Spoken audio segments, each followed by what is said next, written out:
We are your home theater and AV questions answered. This is AVRant. Want your home theater or AV question answered by Tom and Rob? Send it to question@avrant.com. Welcome to another edition of AVRant. I'm Tom Andrew, and I'm here with Rob H. This is AVRant. It's your home theater and AV questions answered. I was just saying to Tom, I don't know why he's here. I'll let him tell you all the reasons why, but it's ridiculous. He's pushing through, but I'm not going to say it's like brave. I think it's silly, Tom. You shouldn't be here. It's a little stupid, but I have. Believe me, I was curled up in bed and I was like, just go back to sleep. Just go back to sleep. Yeah. And Rob won't care and the audience won't care. It'll be fine. And then I was like, but if you get up and have a little coffee and take a shower, you'll feel better. And then you'll be able to do at least part of a podcast. Okay. Ugh. So, it has been a bit of a week around here. It sure has. Things have been breaking left and right. So last week I talked about my back hurting. And the minute I got done with that podcast, I went and lie down on the couch, and I basically did not get up until Friday. Right. My back got progressively worse. Yeah. And I mean, it is as, so the very first time I hurt my back, I was rock climbing, and I was in some serious pain, and I was laid up for a couple of days. And this was just as bad as that. So this was as bad as I've ever felt. Usually what happens is my back starts feeling bad and I take a day or two off and, of work or whatever, and just take it easy, and then I can get back to normal and whatever. And then things go back to normal eventually. And I kind of forget about my back hurting. And I go through physical therapy, and then then it happens again. I think I've talked about that before. Yup. So I went to the doctor on Friday, and I'm like, listen, my wife found a specialist on, through recommendations from people she knows who have had back problems. Can I get a referral? And my GP said, listen, you're going to physical therapy quarterly at this point. You just, if it was going to work, it would have worked. So something else is amiss. And let me look at this doctor that you found. And they looked at it, they go, not only is this a good doctor for you to go to for your back, but he's a specialist. Okay. I don't know who this person is, but he's a specialist. And I'm going to order you an MRI. So in about 2 weeks, I'm going to have an MRI. In about 2 weeks and 2 days, I'm going to see this doctor. So I scheduled it so that I could get the MRI and the doctor appointment right afterwards, because they want to see the MRI. So yes, I am hopefully going to figure out what the heck is wrong with me. At the same time that my back really went out, I started feeling like I was getting the cold that was running around rampant through Christmas. Right. Yeah. So on top of, and that's what I'm feeling right now, that on top of everything else that's going on, I'm, the back and laying down and can't get up and all these other, I had to cancel a bunch of stuff I was scheduled to do. Luckily my kids were still home from college, so they were able to pick up the slack for me, which was great. All right. But I was also feeling like I had a cold, which I still feel like I have a little bit of a cold, but I'm kind of okay. So yeah, that is the back issue. Okay. Which, I was unaware of until Tom texted me on, I think it was Friday, because I think that was when he texted me to say, like, this is the first time I've been off this couch since I laid down after the last week's podcast recording. So I had no idea you were laid up like that for all those days. I was in a lot of pain. I imagine. I mean, it wasn't like because you see people who are on their back and cannot move, right? It's not that. It's just that. And for those of you that are interested or care about such stuff, they ask you all kind of questions about, like, does the pain radiate? Does it go up down your legs or up your back or blah, blah, blah? It doesn't do any of that. It just stays right there. And when I turn in a certain way or do anything in a certain,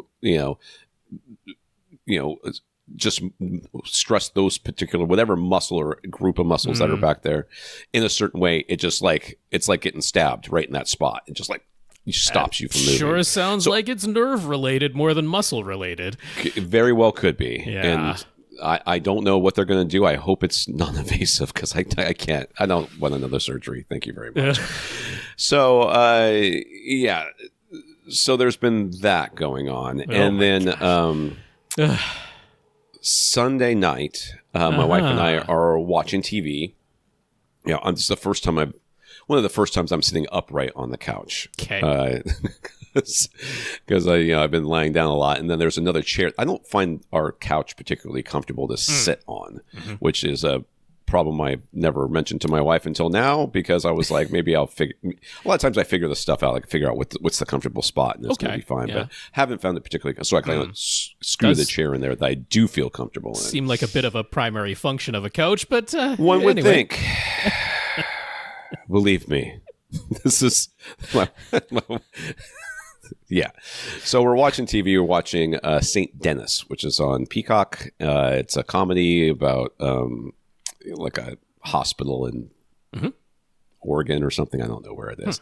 Anyways, it's just kind of this light comedy, and we're watching it. And my wife's like, "Okay, I'm ready to go to bed." So I press the remote, turn it back to like the main Apple TV screen, menu, so I could go to YouTube or whatever I'm going to watch. And she leaves the room, and I leave the room because I'm going to go get something. I think I was going to get a snack or something, and she was going to bed. So when I come back, I'm like, why is the TV black? Who turned the TV off? And she's like, I didn't touch the TV. So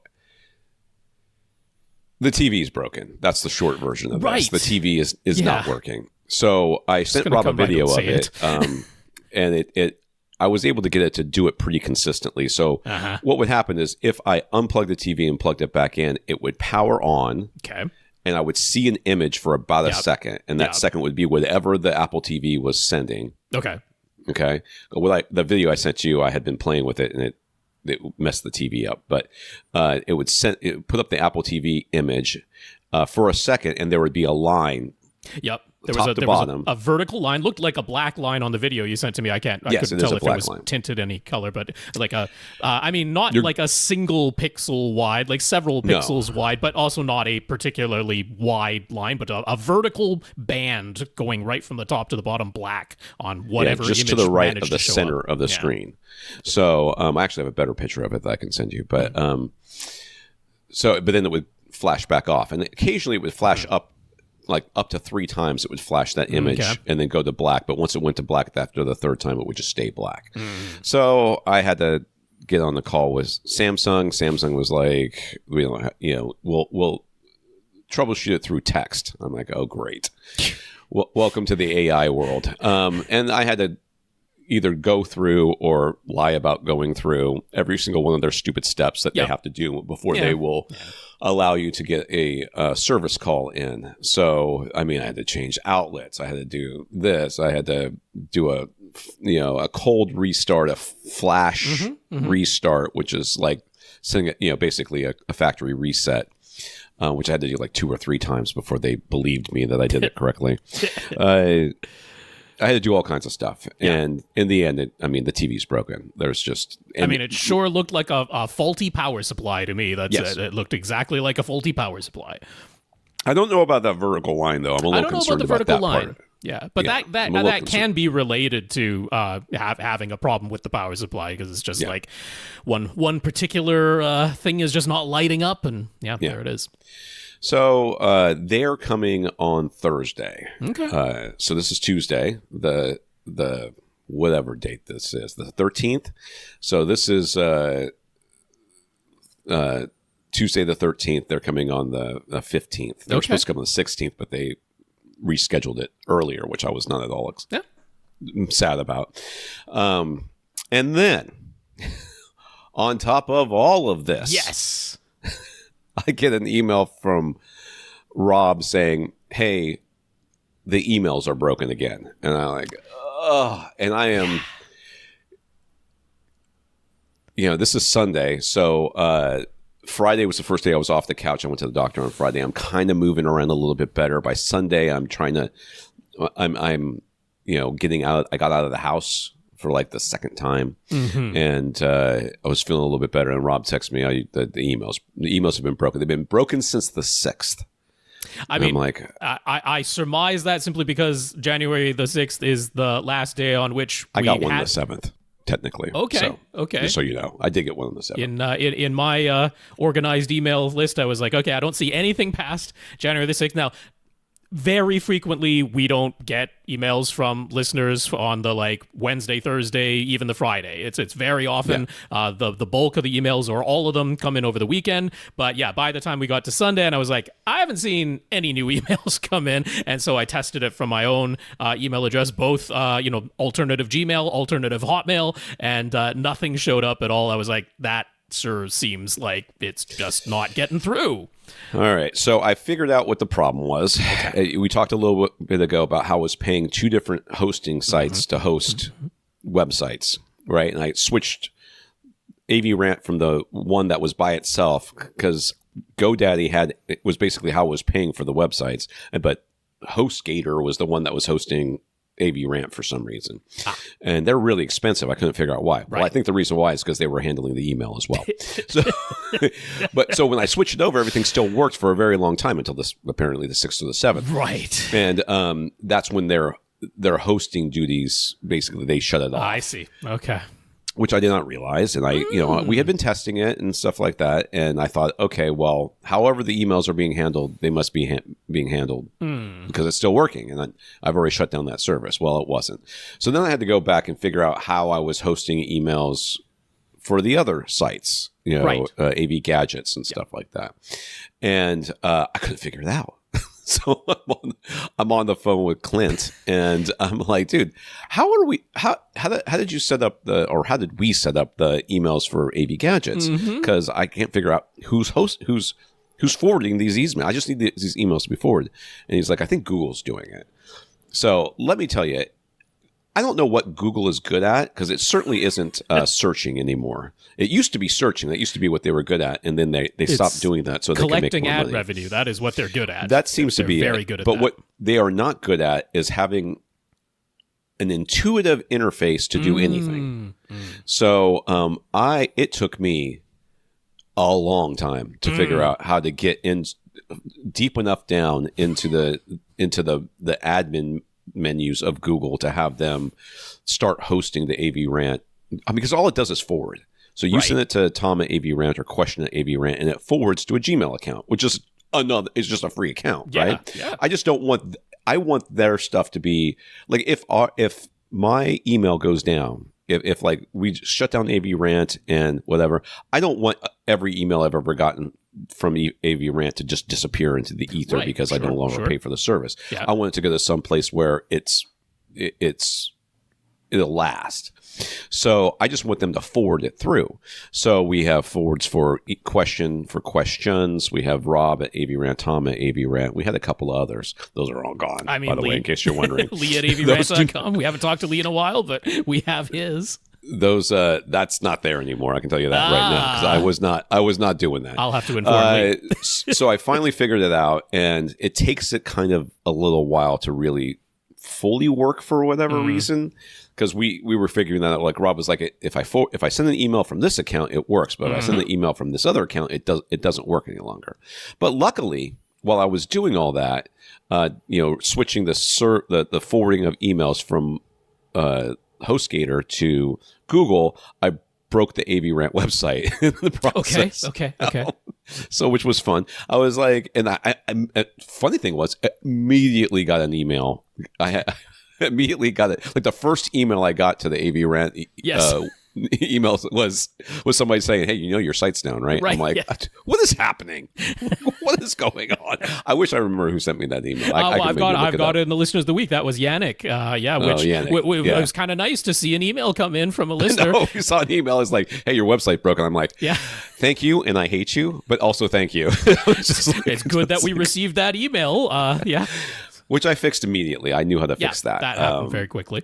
Yeah, so I fixed that very quickly. Got that back up, and then we think the emails are fixed, as far as we can tell. It seems like they are fixed. My last I'm getting batch emails. Of testing all came through without a hitch. So that seems right. So yes, let's make things very, very clear.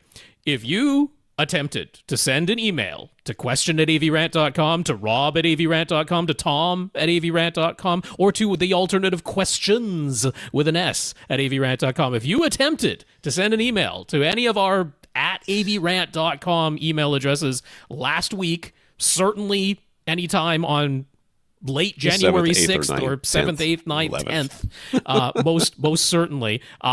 Please send it again, because we did not get that, and I am quite confident there are at least a few emails out there that people attempted to send to us that did not reach us. And here's the thing, like when I was doing all the testing on Sunday prior to any of the email being fixed, I never got a undeliverable message or a bounce back message or anything to indicate that my email had not been sent. It's sitting in my sent folder.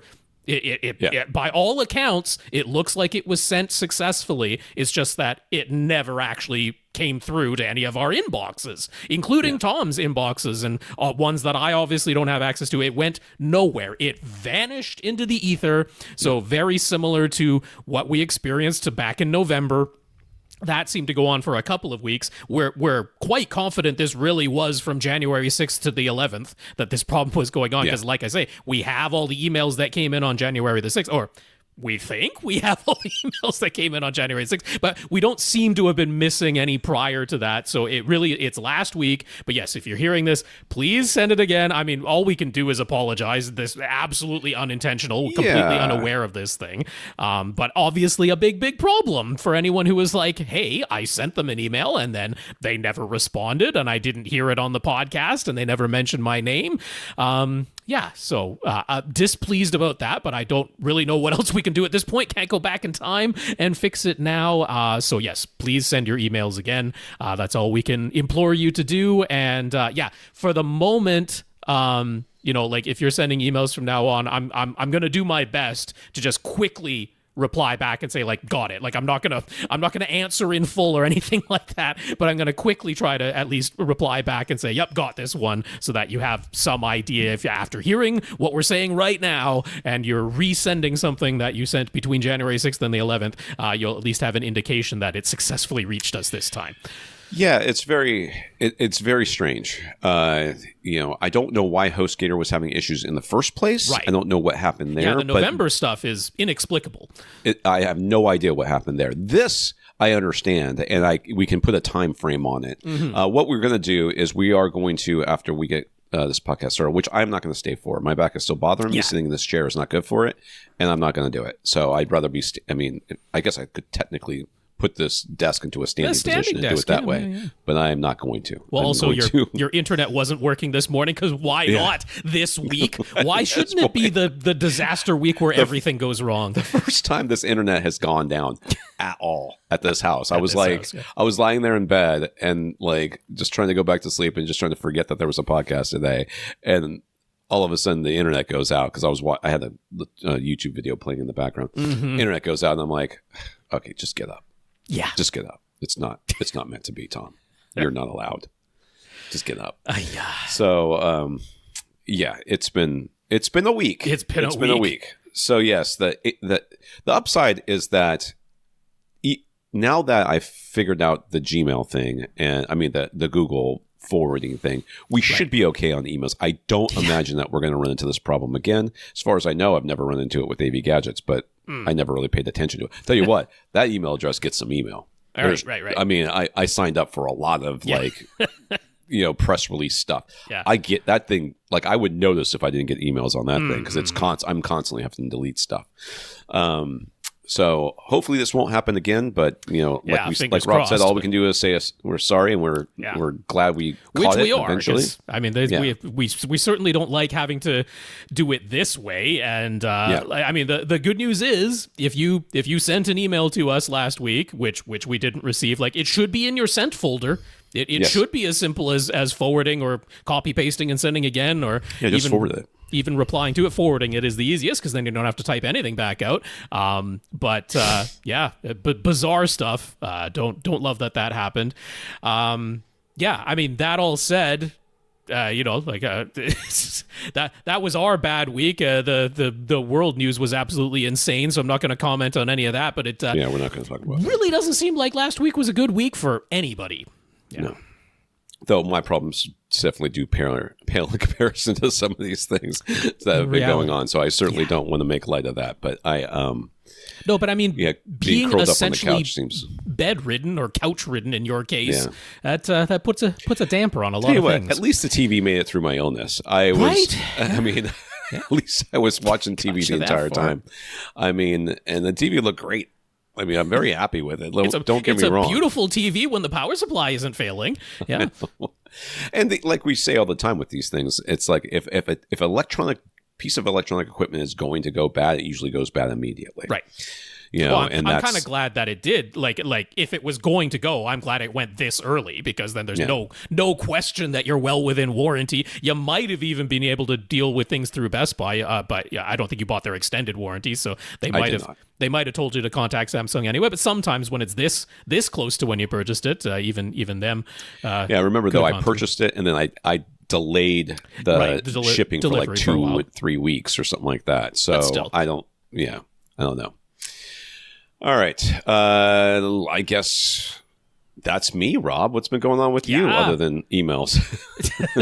I don't think there's been too much going on. I've been spending some time trying to get the various tech things that I got my not just myself, my sister as well, tech things that we got my parents for Christmas, because my sister bought them a robot vacuum, so that's been kind of fun trying to get that set up. That robot vacuum, it pays no mind to there being wires of any kind on the ground. No. It's like it'll suck those right up. I am just going on my little pattern that I've decided for myself, and if you have not picked up wires in front of me, I am not detecting those with my LiDAR sensor, and so I'm not sure it's going to be fantastic. You can, if your wires are always in the same place, you can draw your little no-go zone in the app and say, hey, don't go here, but seems like it's minorly problematic there. But then, yes, we used to have to put up a block, like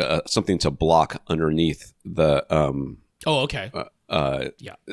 The stove in our old house, because it was raised up on these two little feet that were just high enough where the front of it could get underneath, but then it would get stuck. And it can't even rotate its way out because the wheels can't get out. Slightly counterbalanced on those things. That was fun.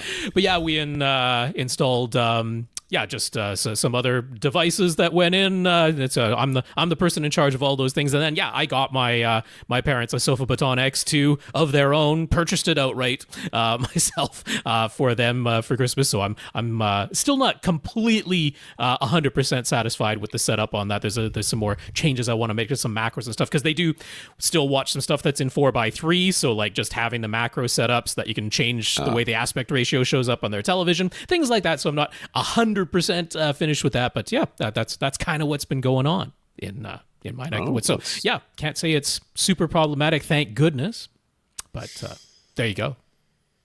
Well, I've got emails from this morning. Okay.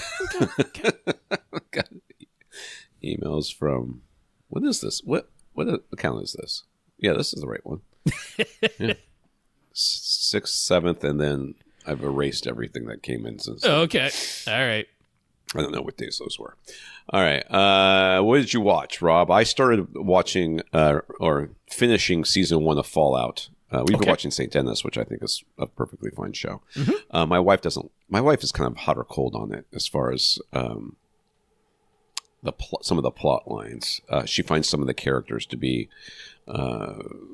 very annoying, so she gets a little irritated with some of them.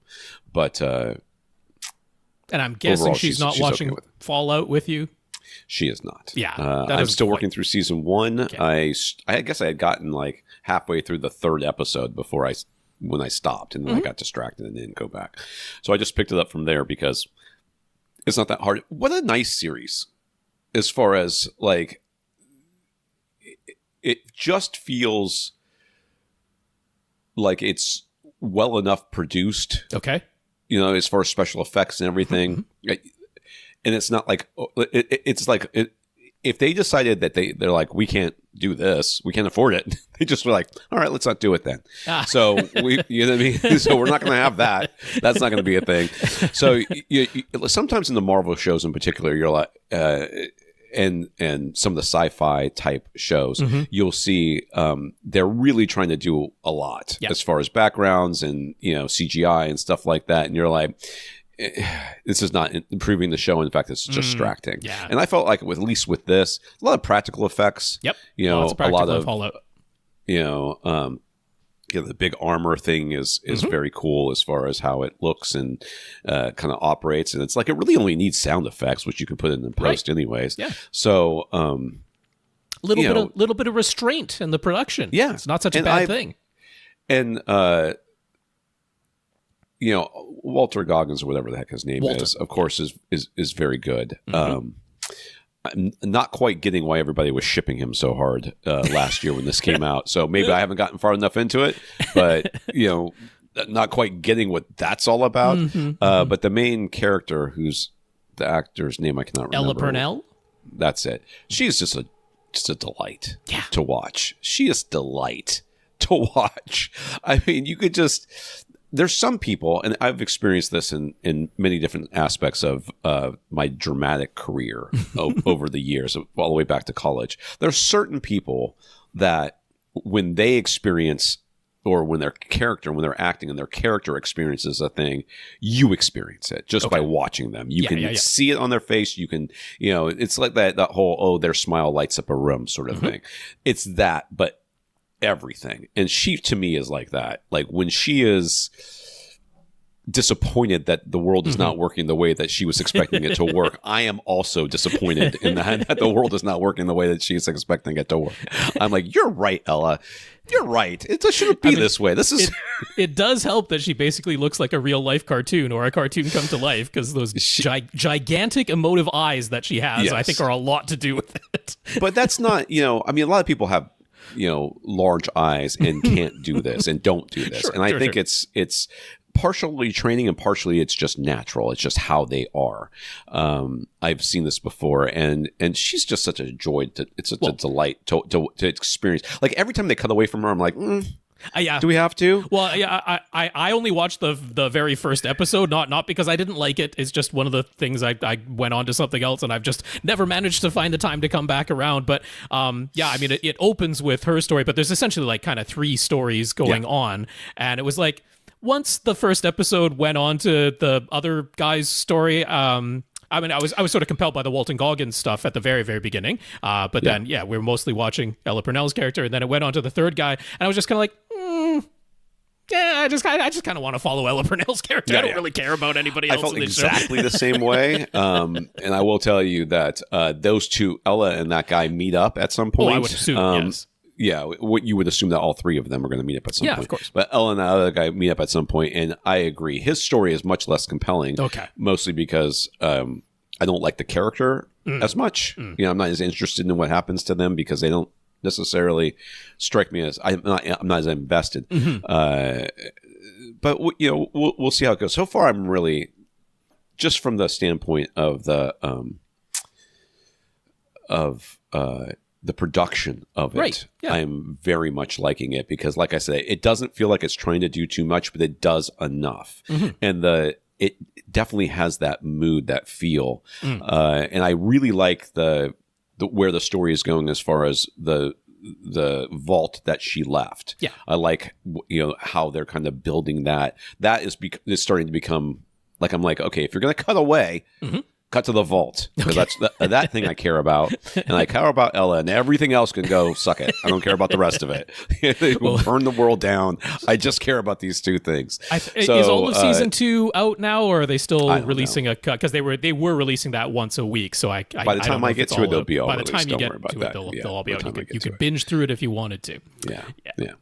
All right, what did you watch? I watched one movie this week, which was Tron Ares. I bet you love that. I've heard nothing but good things. The latest in the Tron series, the live action movies, Tron, and then Tron Legacy, and now Tron Ares. Large gaps of time in between the production of each of those, and Tron Ares is it's disappointing for sure.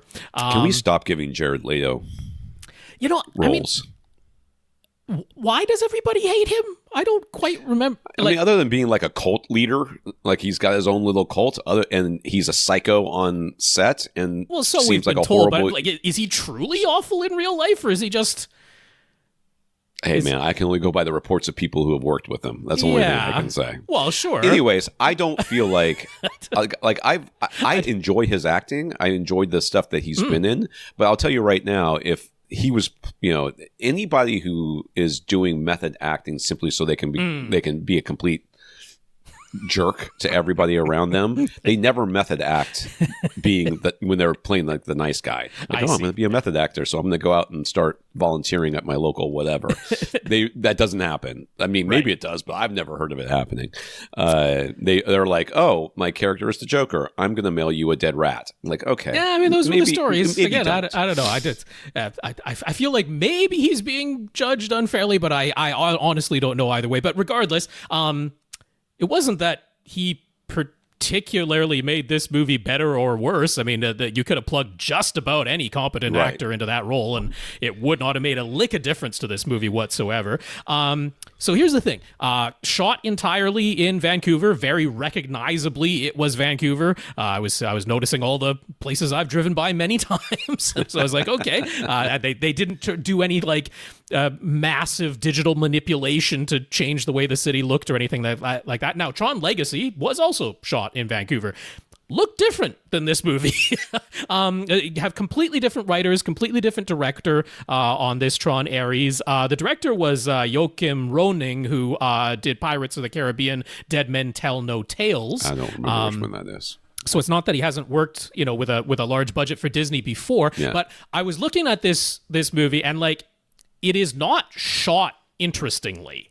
I really felt like, now the thing is, Vancouver is used for so much television production that if you recognize it, it's hard not to feel like you're watching a TV show instead of a movie when Vancouver is very recognizable on screen. But like I say, there are plenty of movies that are shot in Vancouver where they look like a gazillion dollars. And so I was watching this, I was like, it looks like a TV show. The framing of shots and everything is very basic. There are some extreme close-ups that I was like, wow, that just looks cheap. I'm sorry, but that's just the way it looked. And so putting all of that together, the TV feel, the basic shot composition, the not terribly interesting cinematography, the cheap looking close-ups, I'm like, oh, did this have half the budget of Tron Legacy? That's what I thought. And I was kind of willing to forgive it if that were the case. I thought, Tron Legacy wasn't a gigantic box office hit. I'm like, okay, maybe they gave it half the budget and this is kind of the best they could do.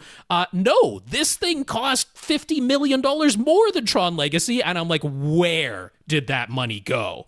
It makes no sense. I have no idea. The money was not on screen. The digital effects that are in there, they look fine enough. But it's nothing particularly impressive. There were some impressive shots in the trailer that are not in this movie.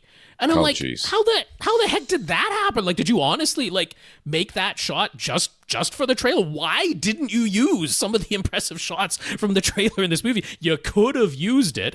Let me see. So this feels like in the original script or in the original imagining of this story, because I think there were about a half a dozen writers listed on this thing, which is, typically a sign that it's had extensive rewrites, and it certainly felt like it.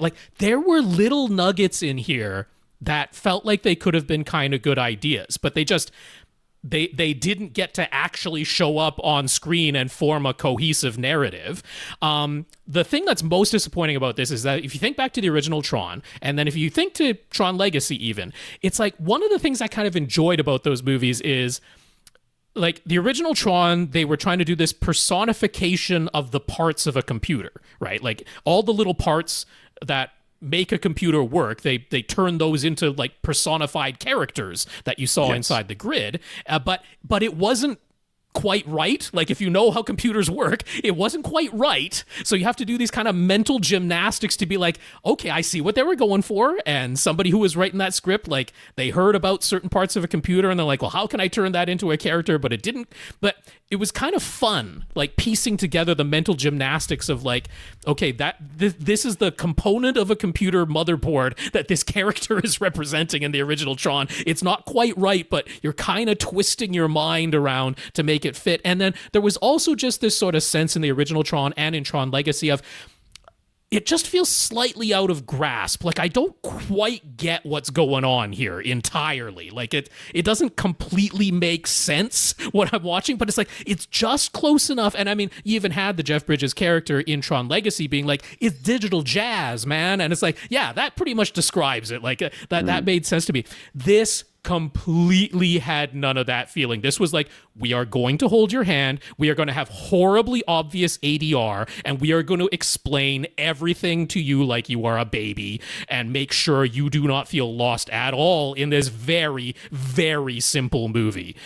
Also, there is no Tron in Tron Ares, which just feels weird. There should be some mention of Tron, if not an appearance of Tron, one would think.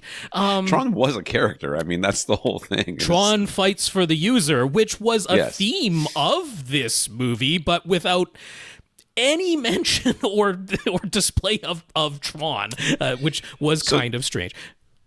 I haven't seen this movie. I haven't. Yeah. But you know what this felt like? It felt like, from what everything I've heard about it and everything else, it felt a lot like the Jurassic Park movie where they're like, well, let's take the dinosaurs to San Diego. Sure. Because we already did the island thing, so we got to do something. Let's do something else. And to me, that's, when I saw all the previews and I heard all the reviews, I was like, oh, this is just, they're just going to San Diego. They just decided to go to San Diego. They're just going to make it. Honestly, that part of this movie didn't feel as bad. Like that, I was very okay with. I saw the criticisms of, like, we didn't follow directly on with the characters of Tron Legacy, but they did give them a little lip service at the beginning, at the end. It was enough for me. I'm like, this is a side story. That's okay. We've got new people running NCOM. I'm like, I'm okay with that. That part didn't bother me that much, though. The worst thing about this movie is that, it was very obvious that, like I say, there are these little nuggets that I feel were in the original script that could have been good and compelling ideas. I mean, I like the idea that Ares, the character, he's an AI, and he's trained exactly the way we train an AI. You set him a goal, and you give rewards and punishments, and every time he fails, he's rebooted, right? And so that's shown as him dying inside the grid over and over and over again. I didn't feel enough, but I got the point of he's dying over and over again. And so I'm like, okay, I like the idea that, like, he gets out into the real world and he doesn't want to die anymore. Like that's a perfectly fine idea that you can build, the premise of a movie like this around. But oh my goodness, it was obvious that the studio was like, more action scenes. We've got to have more action scenes. Whether they mean anything or not, we've got to have more action scenes.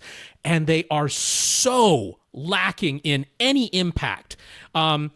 This city, that it's not supposed to be Vancouver itself, but I'm like, this is the most empty, dead, inconsequential, nobody reacts to anything city that I've ever seen. You have light cycles from the grid with their solid light trails, like we're in Tron and in Tron Legacy, but now driving through the actual real life streets of Vancouver, or whatever the heck city this is supposed to be called, and nobody reacts.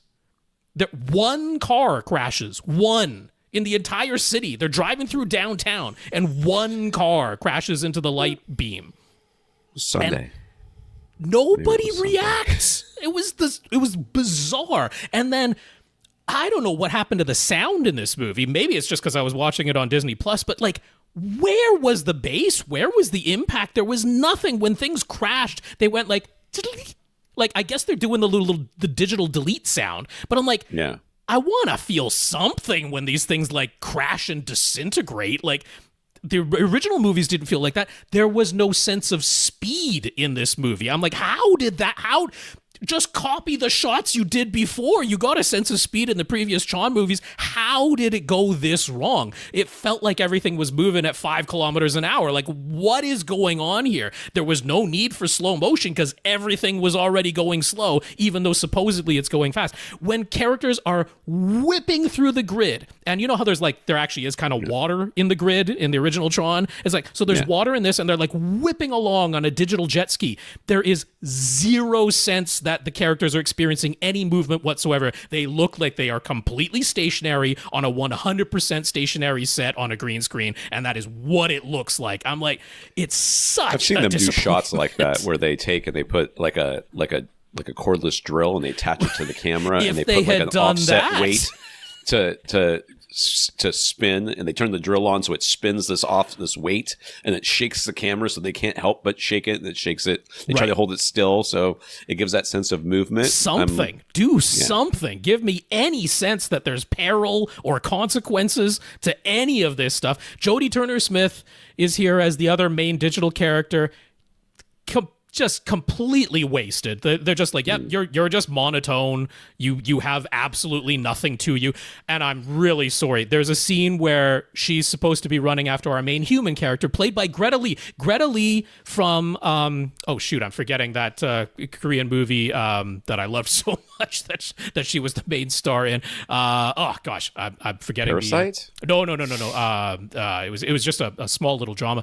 Anyway, she's fantastic and compelling in that movie, and it's like I didn't care much about her in theirs, but Russian Doll, The Morning Show, Past Lives, that's the one. Past Lives, fantastic movie. But yeah, there's a scene. Jodie Turner-Smith supposed to be coming after Greta Lee like the Terminator, right? Unstoppable, running at her, and like, I'm sorry, I just laughed. Like, it looked so bad. It looked so goofy. It did not look intimidating whatsoever. I'm like, wow, just completely letting down these actors who I know are capable of being better than this. Yeah. Evan Peters is here. We know Evan Peters can be a fantastically entertaining actor. The lines that he's given are just like, they felt like 7th rewrite script lines that he got one take and like just no opportunity to do it. Gillian Anderson is here, like completely wasted. Like, it's bizarre. All the parts were there on some level. It just absolutely did not come together. And then I just have to comment, music by Nine Inch Nails in this, right? We don't have Daft Punk anymore,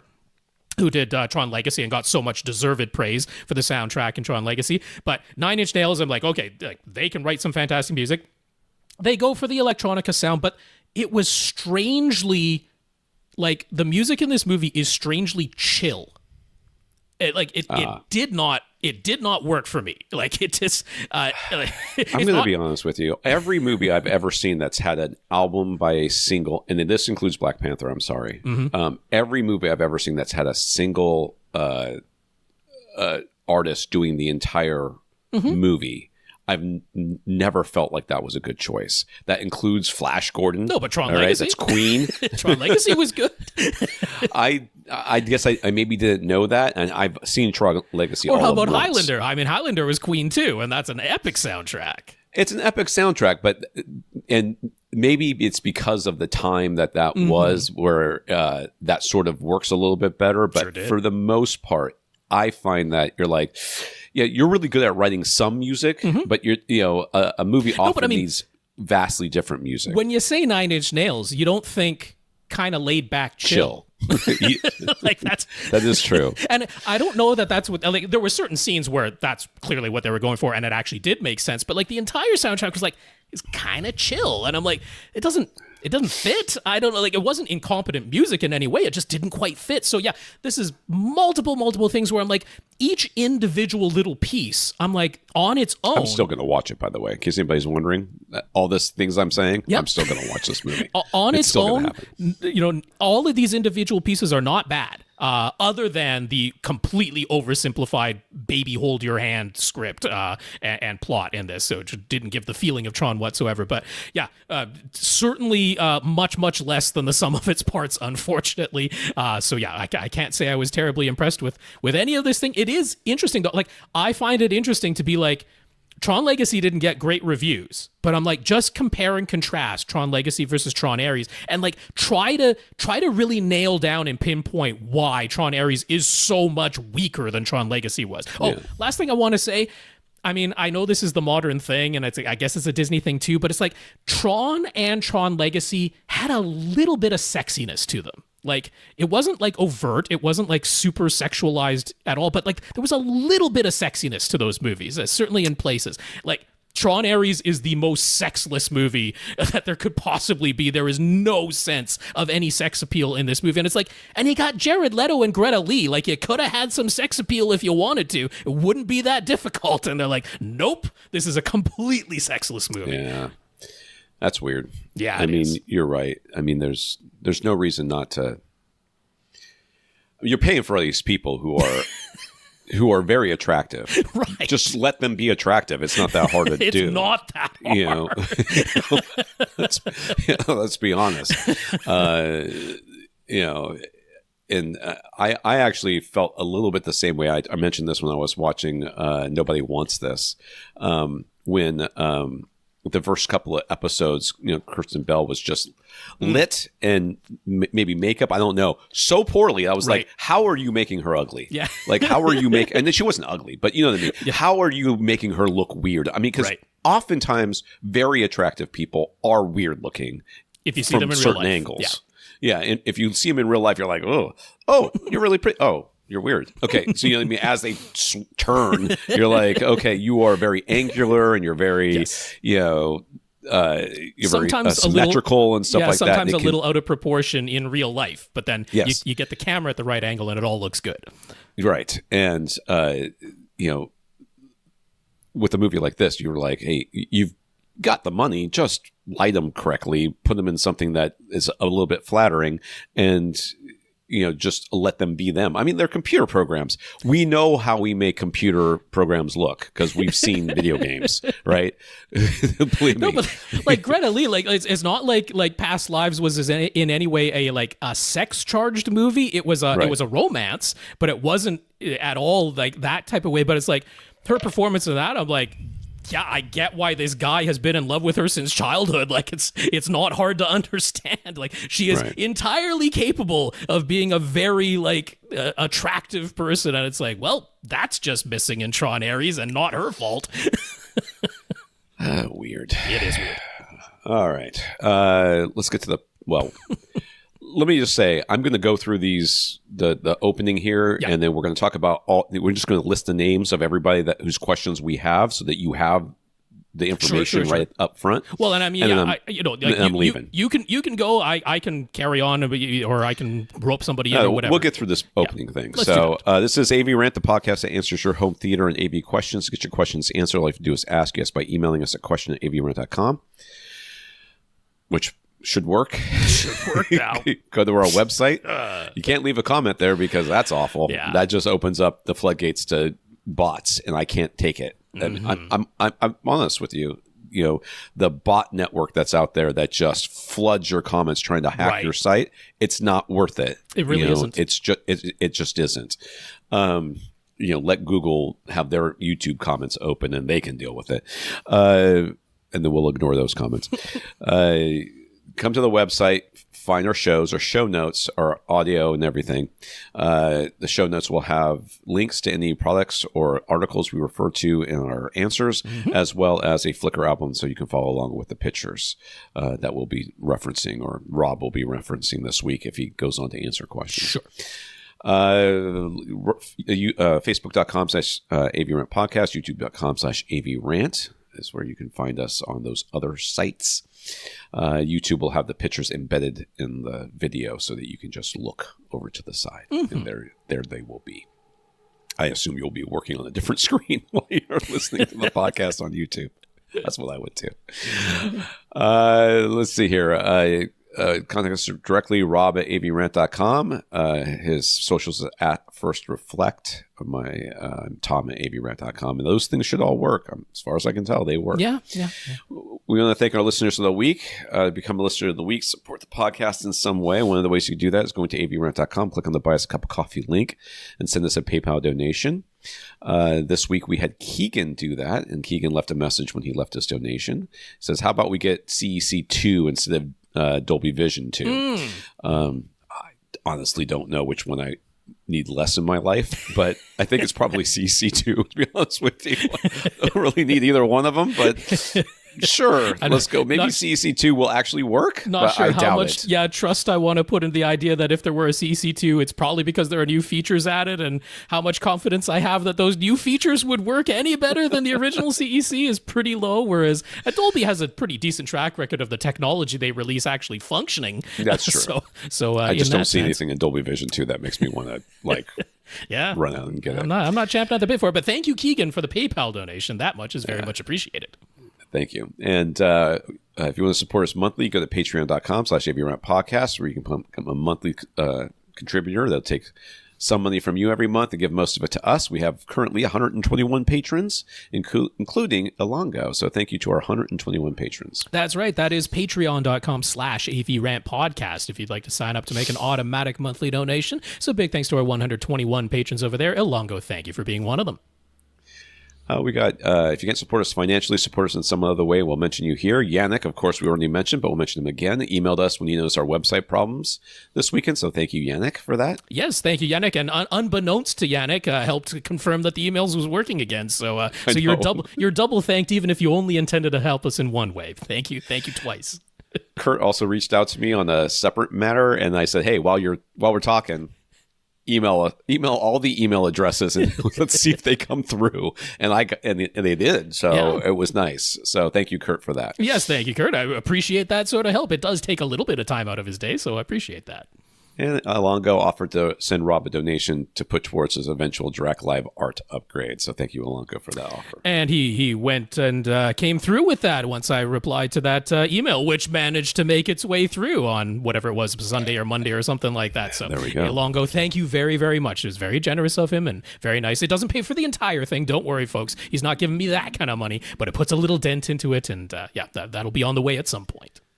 We also got notes of gratitude for keeping the podcast going from probably a whole bunch of people, but the only ones we received were Daniel and James. That's so thank right. you, Daniel, and thank you, James. Yes, indeed. Thank you, Daniel. Thank you, James. We do appreciate those notes of gratitude and encouragement. Yes, and for anybody else who is sending their emails, send it to us again. question@avrant.com. It should be working now.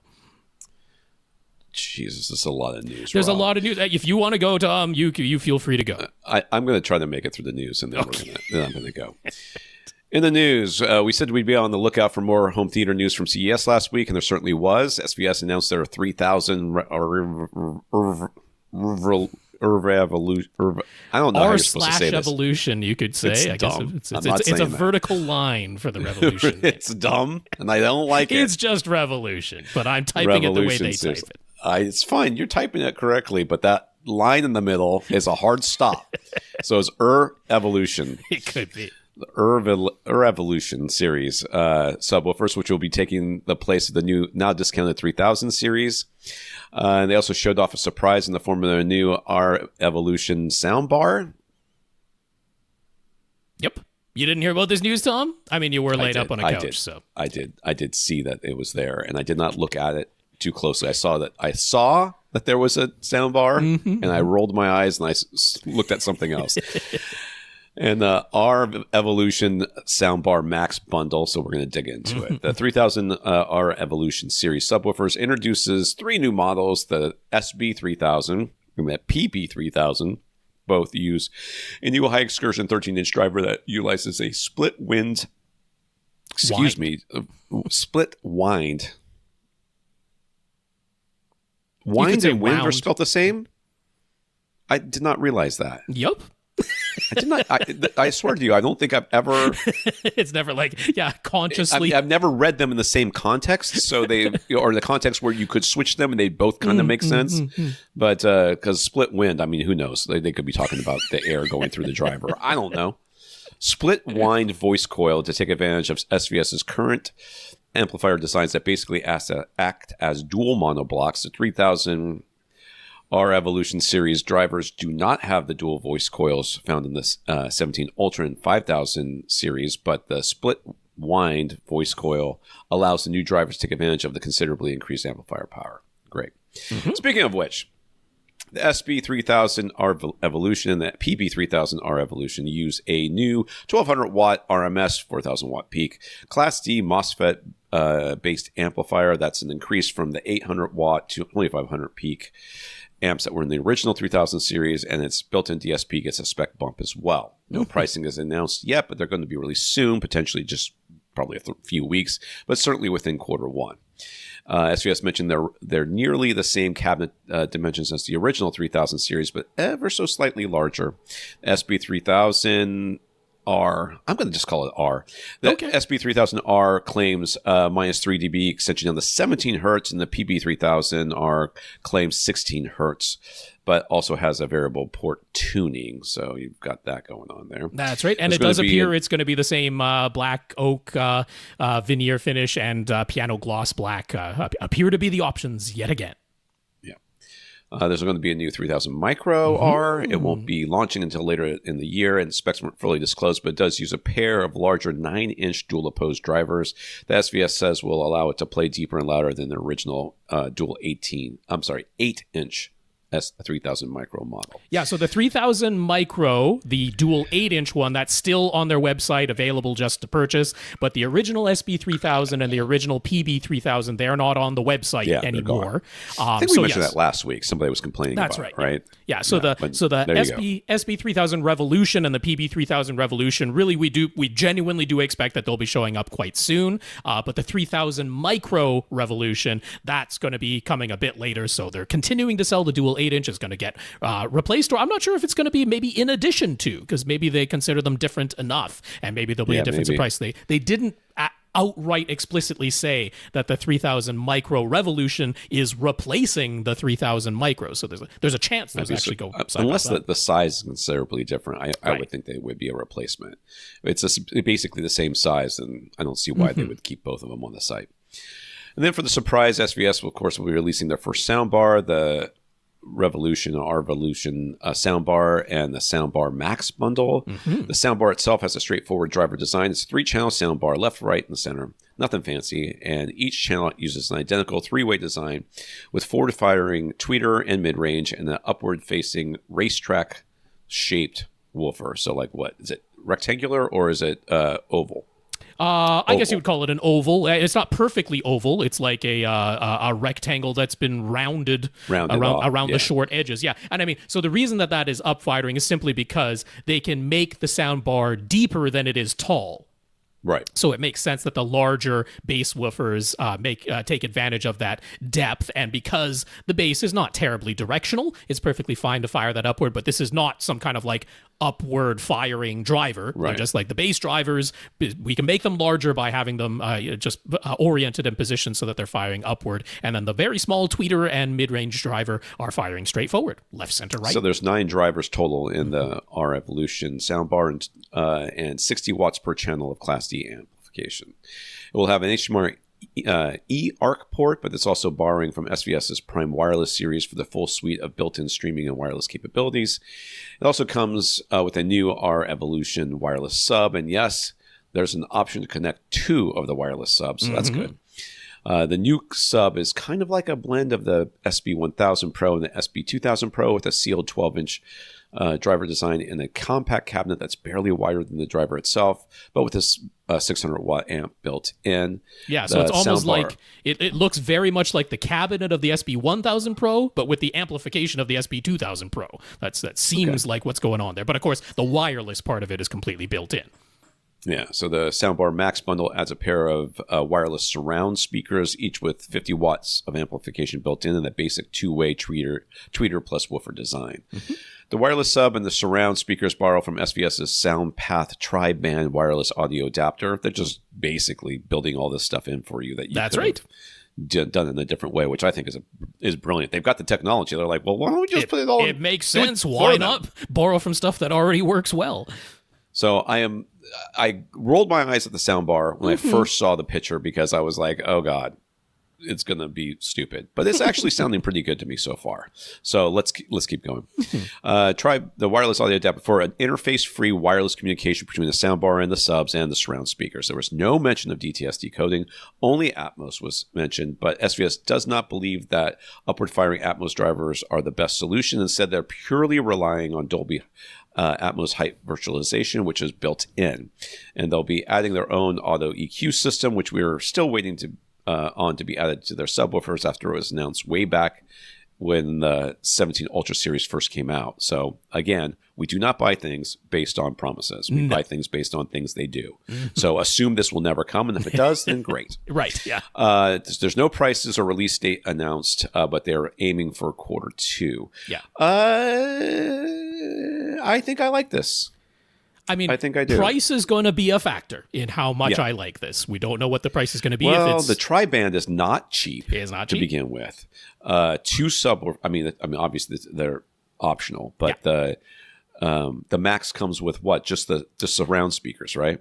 So the Max bundle is the soundbar, 1 subwoofer, and the pair of surrounds. The regular way that's sold is with the soundbar and the subwoofer. So it's like 3.1, 5.1, or 5.2 are basically your options. So if you kind of look at the prices of all these different components when they're on the website, you can do the math very quickly and realize it's definitely not going to be cheap. It's not going to be cheap. No. It's not going to be cheap. This is not going to be under $1,000. I would be absolutely shocked if it were under $1,000. I would not predict that at all. Yeah. Especially for the big one, for the 5.2.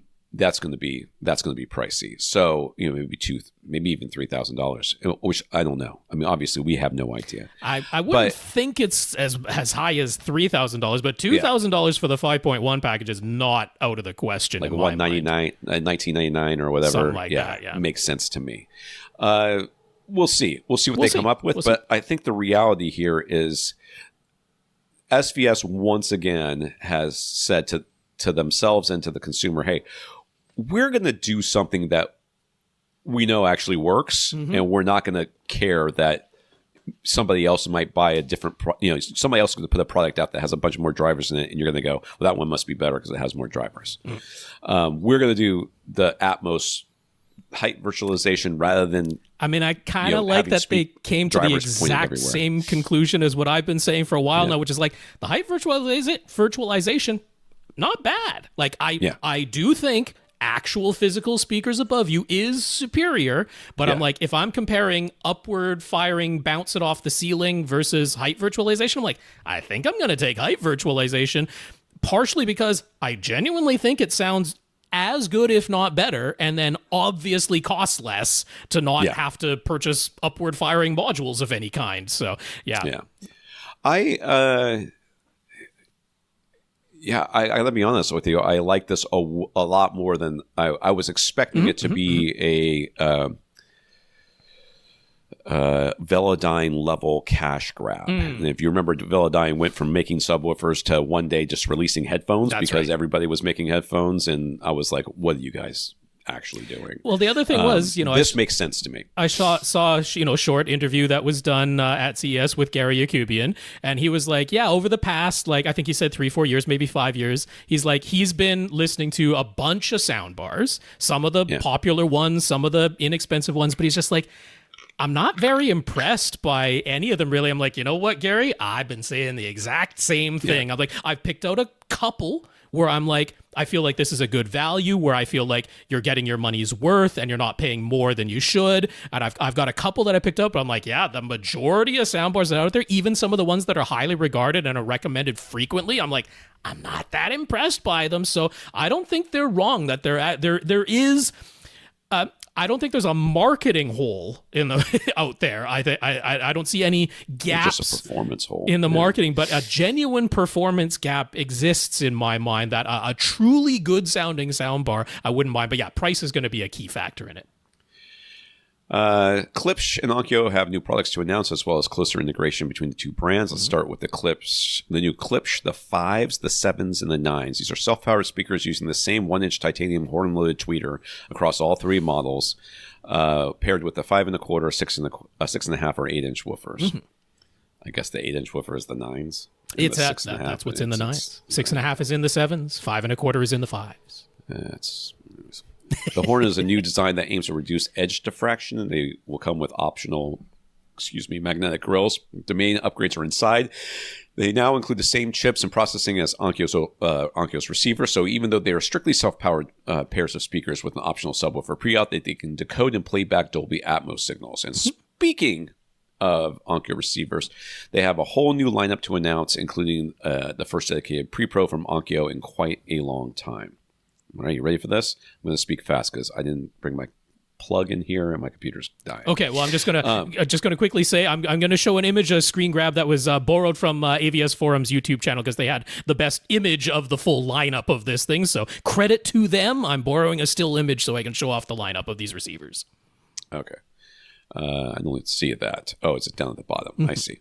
Exact specifications when it comes to the number of channels that each new model can process are not 100% known to us right now, but the Onkyo AV Receiver series starts with the 9-channel TX RZ31. This appears to be a direct replacement for the 30 RZ30, so we expect that its built-in 9 built-in 100-watt per channel amps are as high as it goes in channel count. The RZ51 also has 9 amplifiers built in, but can likely be expanded to 11 speakers by adding at least 2 channels of amplification. The RZ61 gets 11 amplifiers built in. The RZ71 also has 11 amplifiers built in. We're not sure if it can be expanded beyond 11 speakers or not. Yeah, somebody reported that it can be expanded up to 15, but that was not confirmed. So not totally sure with the RZ71. Doesn't say it on that little. It doesn't say it can be expanded. It just mentions it has 11 amps built in. That much is explicit. Okay. All of the new RZ receiver models are THX Select 2 certified, and they all come with DRAC Live room correction and are confirmed to be upgradable to DRAC Live Art. Mm-hmm. The front panel aesthetics are all new as well, with a large full-color display, front and center. Full color? Yeah. Oh, look at that. Okay. Yeah. But sitting at the top of the new lineup is a new 15-channel RZ91 Pre-Pro. It carries a THX Dominus certification and can also be upgraded to DRAC Live Art. To go along with the RZ91 are the PA-RZ11 and PA-RZ04 multi-channel amplifiers. They're rated at 11 to 150 watts and 4 into 150 watts. I'll let you figure out which one is which. Right. Respectively, and they carry the THX Select 2 certification. Yeah, it's easy to get the Dominus certification when you don't have any amplifiers. That's right. And how do you get to 15 channels of amplification when you have an 11-channel amplifier? Well, an RZ04 kind of makes sense in the math, doesn't it? Yeah. There it is. So, and I don't know how I feel about that full color display. We'll see. I feel like it's a waste because I never really look at my receivers in that way. I don't mind them trying to, stand out a little bit. Look a little bit more like a Storm Audio or something like that. I don't want to be a curmudgeon when it comes to receivers and be like, I like my receivers, to be a certain way, whatever. To me, it looks very media streamy and less receiver to me. But that's just. Yeah, if you like it, it's great. For sure. So back to the Klipsch side of things. So they've introduced the new Reference Premier 3 series that focus on sleeker aesthetics and models that incorporate built-in upward-firing Atmos modules, have everything sitting flush for cleaner lines. So I guess there's whatever. It really what it looks like? It looks like the first Harry Potter movie where Voldemort was on the back of that dude's head. That's what it looks like. That's exact. These are the Voldemort speakers. What was his name? Quirrell? Quirrell or something? Yeah, Professor Quirrell. These are the Professor Quirrell speakers. Gotcha. That's exactly what they look like. Okay, anyways. And then there's the whole new Klipsch speaker series, the Reference Signature. The Reference Signature will slot in price-wise between the Reference Premier and Reference 3 flagship series, but it will represent Klipsch's flagship home theater-centric speaker series. So right away, the Reference Signature makes an obvious departure by having Klipsch's first integrated vertical tweeter and mid-range stack. Okay. The tweeter is still horn-loaded, but the shape has been drastically altered to allow for close proximity to the integrated and vertically aligned mid-range driver. So no prices were given, of course, but there will be a tower, bookshelf, surround, and Atmos models, all expected to ship by the end of this year. So, and it's wood grain. I like the cabinet design.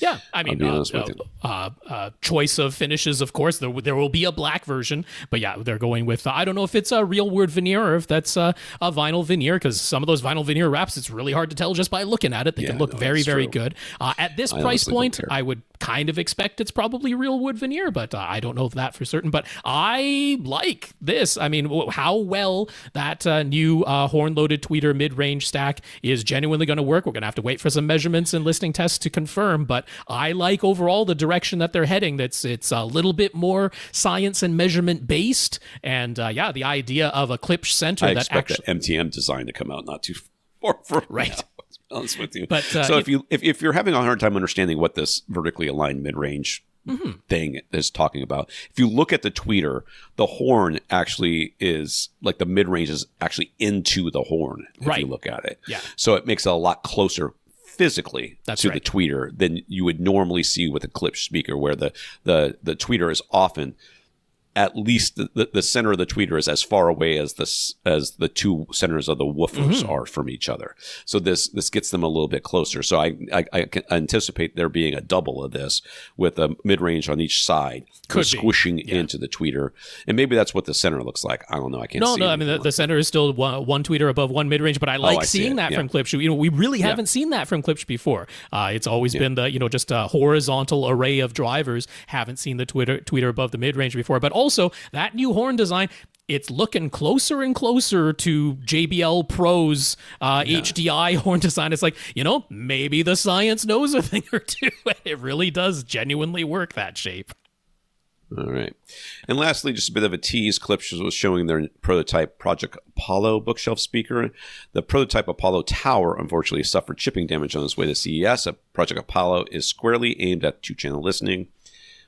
Just silly to think that somehow two-channel needs a different speaker than multi-channel. Well, it just means there's no dedicated center in this series. I know what it means. It's just irritating that you can't watch a movie with these speakers. The speakers will explode.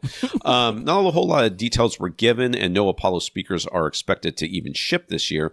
But they mentioned how they're using Textream. Oh, I see it. Textream. Okay. Woven carbon fiber woofers, which is just like Pro Listen uses. Yeah. And the design includes an MTM vertical stack as well as side firing bass woofers. So there's your MTM there, Tom. You can see the horn on that. It's kind of hard to make out in the image, but I can't see. Yeah, the horn on that does have the squished in top and the squished in bottom. Oh, I was right. Look at me. Allow those mid-ranges to get closer. So not out of the question that something they've done in this Apollo design makes its way down to the signature reference or reference signature at some point, or any of the other series for that matter. Yeah. So we're going to get to the questions here, and I'm just going to scroll through these questions and read off the names of every question we have. Okay.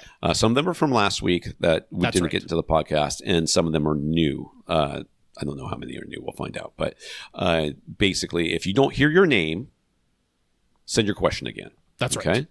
So we have Nelson, Tyler, Patrick, Daniel. Daniel's long. Hold on. James, Stefan, Rob X, and that's it. That's right. So if your name was not on that list, we do not have your question, and you need to resend it because we do want to answer it. Yes, we do. I am done. My back has been in this chair long enough. Don't know why you've been here this long or why you even came in the first place, but thanks, Tom. You know what? I can hang. So the podcast is important. Stuck on the couch for an entire week again after I will not be stuck on the couch. Yeah, I will get up. I will stretch a little bit, and I will feel okay. But I couldn't do 2 straight hours. No. Or 2.5, usually what it ends up being. So I am gonna piss off here, and you guys finish up with Rob. Okay. And I could just press this leave studio button, right? I don't have to. Okay. Just don't entirely shut your computer down. I will not. I will go. Fond farewell to you, Tom. We'll see you again not next week. You won't be here next week. I won't be here next week. That's right. So we'll see what happens with that. In a couple of weeks. Maybe there'll be 998.7 next week because we're going to have to. We have a special plan for the 1,000th episode, but is it technical issues have some things have made it so that our plans have been put on the back burner. So I'm working on it. I swear. That's right. All right. Thank you. All right. Bye, Tom. All right, so there went Tom, and thanks to the joys of editing, I am back with slightly different lighting and a little bit more of a 5 o'clock shadow, and also Lee Overstreet next to me, because I'm not going to tackle these questions all by myself. Are not as many questions as there should have been, thanks to our stupid email problems, but hello, welcome Lee Overstreet. It's the first episode of 2026 for you on AVRant, so welcome back. That's right. What an unusual way to come in. I hate that for Tom so much. I feel like the quarterback got hurt. I'm coming off the bench, There's a little bit of that. Yeah. About the same amount of notice. Quite sudden. This might be your shortest notice ever. Yeah, could be. Pretty close. I think there was one time we were within about 5 hours or something, though. You gave me a little more than that today. But, right. This was surprising, but it's kind of fun. Good to be here. Good to see you in 2026. That's very good. And of course, we're not going to go straight to the questions now that Lee is here. We're going to catch up just a little bit. So how the heck have you been? How has your holiday season been? Because we haven't talked to you since Christmas time. Yeah. The holiday season was pleasant. I mean, it wasn't a big deal, and I like it like that. Yeah. This Christmas was the least Christmassy that I may have experienced in many years ever probably, and I kind of loved it. Okay. And you know, I'm going to tell you what happened. What happened was I'm not watching any broadcast television or cable television or listening to FM radio, which is kind of sad. I kind of feel like I'm obligated to. I used to be on FM radio, but I haven't. And when you don't do that and you skip a lot of ads, and ads are targeted toward each individual person, and the algorithm knows not to show me anything that has like bells or chimes, Christmas sounds in it, or I didn't see any Santa, anything. It was really weird. Like it kind of snuck up on me. But we had our family get-togethers, and it was super pleasant, and the food was good. That's the main thing. We pick on Christmas Day, we pick a different theme of food, and this time was Italian, and it was pretty good. Okay. It was pretty good. There were big pasta dishes for this one, and I brought a charcuterie board, had some fancy cheeses and stuff. Oh, man, it was all right. So holiday season was good. Okay, good. And, I've talked about my mom before. Her health is a little bit better. I actually took her to the doctor today. Yep. And she's got a procedure coming up in February. They go in a little hole, and then they put a stent near her kidney to make her kidney go better. Oh, wow. And then she should be able to go home that night. Oh, wow. Right? Easy peasy. Surgery? It's not even really I don't even want to call it surgery. It's a procedure. It's a surgery. It is. But surgery to me is when they get the scalpel and they pry open something. This is more invasive than a pill. So yeah, it is. But I just don't want to call it a surgery. Fair enough. For her sake. So she's got that coming up. But lately she's hanging in there. Well, that's very Nothing nice. Terrible happening. Good. So we went to that doctor's appointment, had lunch today, and it was almost like a normal day. Okay. How about that? So that's getting good. Also, at some point in the future, I think this will be good for a future podcast. I want to talk about the fancy television mount that I helped a friend with. Okay. It's a mount that goes over a fireplace but pulls down in front of the fireplace. Mantle mount type of thing. It might not be that particular brand, but they popularized that idea under their brand name. Yeah. And the kind of future system they might want and how that mount works into it. That'd be a pretty good discussion topic. And also, speaking of my mom, I'd kind of like to help her upgrade her small television. I say small, by today's standards, like a 40-something inch. Sure. But she's so familiar with Roku, and I'm wondering if the TVs that have Roku built in are any good. Yeah, there's still some around. I mean, obviously the Roku brand themselves, and there's not as many these days that are using Roku's built-in system, because TCL is primarily moved towards Google TV, and Hisense is, I believe, largely Google TV these days as well. But there are still some Google, Roku built-in around, and obviously the Roku brand themselves, and they're not bad. I mean, obviously they're not flagship level. They're not an OLED, but they're not bad. So. Yeah, it's perfectly She's got reasonable. A tiny little Sony, and we need to get her something bigger and even easier. Of course, something where she can't get it on the wrong input. Okay, yeah. Well, I was going to say, I mean, the Rokus are inexpensive, so there's always the option of getting whatever very nice TV and then just simply plugging a Roku into it. Yeah. And when that's the only device, relying on CEC isn't quite so bad. It's not too bad. She's actually not had a lot of problems with that lately, but I've kind of would like it to be slicker and bigger, and maybe we'll look for that in the future. There's no rush on that. All right. But yeah, so that's what's going on. It's everything's kind of okay-ish. Oh, it's a little cold outside for me, not for you. Like you would have laughed. Cold. All right. I went and did my after dinner walk, and I'm bundling up t-shirt, sweatshirt, jacket, wrap around my head, hoodie on top, gloves going. It's 10 Celsius. Oh yeah, no, thank you. That's far too much clothing. I'd be sweating instantly. I know you'd be in a t-shirt and shorts for 10C. Pretty close. Yeah, 10C. I mean, I would definitely be in shorts until it gets to minus 10C. I'm not putting on long pants. That's me. I'm a little bit unusual, but not that unusual in Canada. And then 10C. I'm maybe a light windbreaker. Yeah. I would wonder what would happen. What do you do when it's like 37 outside Celsius? 37. I mean, it rarely gets that hot in Vancouver, for one thing. 37. I'm looking to get out of outside as quickly as possible. Yeah. Yeah. That's not exaggeration or a lie. I'm looking for an escape from the outdoors. One day we each have to visit the other in their normal environment and see what it feels like. I mean, yeah, if either of us goes in spring to the other one, it's not going to be that drastic a change. Right. But yeah, you'll have to come here in winter, which is not that. I mean, Vancouver winter is very, very mild. And I'll have to go to Alabama in the summer, which I won't make it back, but there you go. It's a little steamy. I'll be a puddle as soon as I'm out of my car. But there it is. Well, that's very nice to hear that it's mostly good news over on the side of thing, or at least not bad news. That's about as good as we can hope for these days. Yes. And so Tom and I earlier did our What We Watch section, but Lee has been watching some stuff, so we got to hear about that before we hit the questions here. What have you been watching, Lee? I did actually watch stuff. Isn't that neat for me? Usually I'm like, I don't know. I saw a YouTube video. Some good stuff. I can see it in the show notes that you added. So that's some good stuff. So we got rid of Netflix. We finally got rid of Netflix. It took so long to admit we weren't watching anything. What are you doing with all the extra money? It's a lot of money for Netflix every month. It is. It was $26. Oh, so you were doing the 4K? Yeah. Oh, yeah. Because I want everything to look good. Oh, yeah. I don't blame you.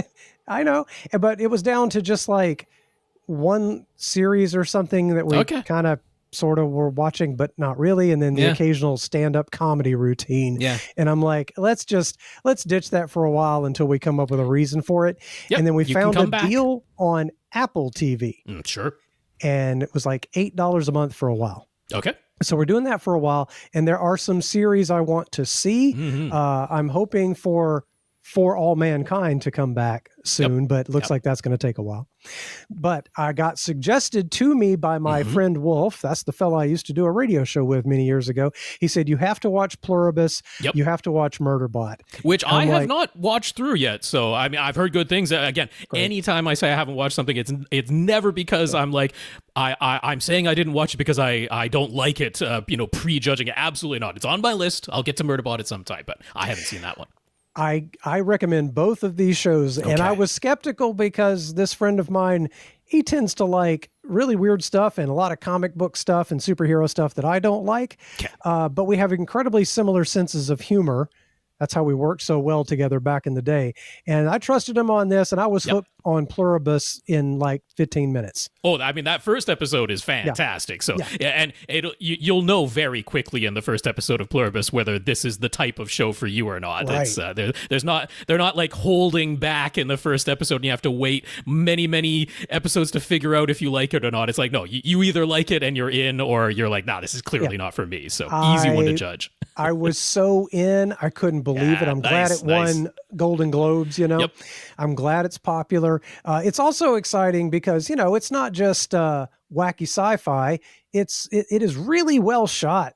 The video and audio quality is amazing. Oh, like there's like a helicopter at some point, and I was just almost cheering just for the sound of that helicopter. It was so good. Oh yeah. Yeah, the people working on the Vince Gilligan productions, they are a well-oiled machine. Every single individual of every single department really cares about what they're doing, and that's a top-notch production.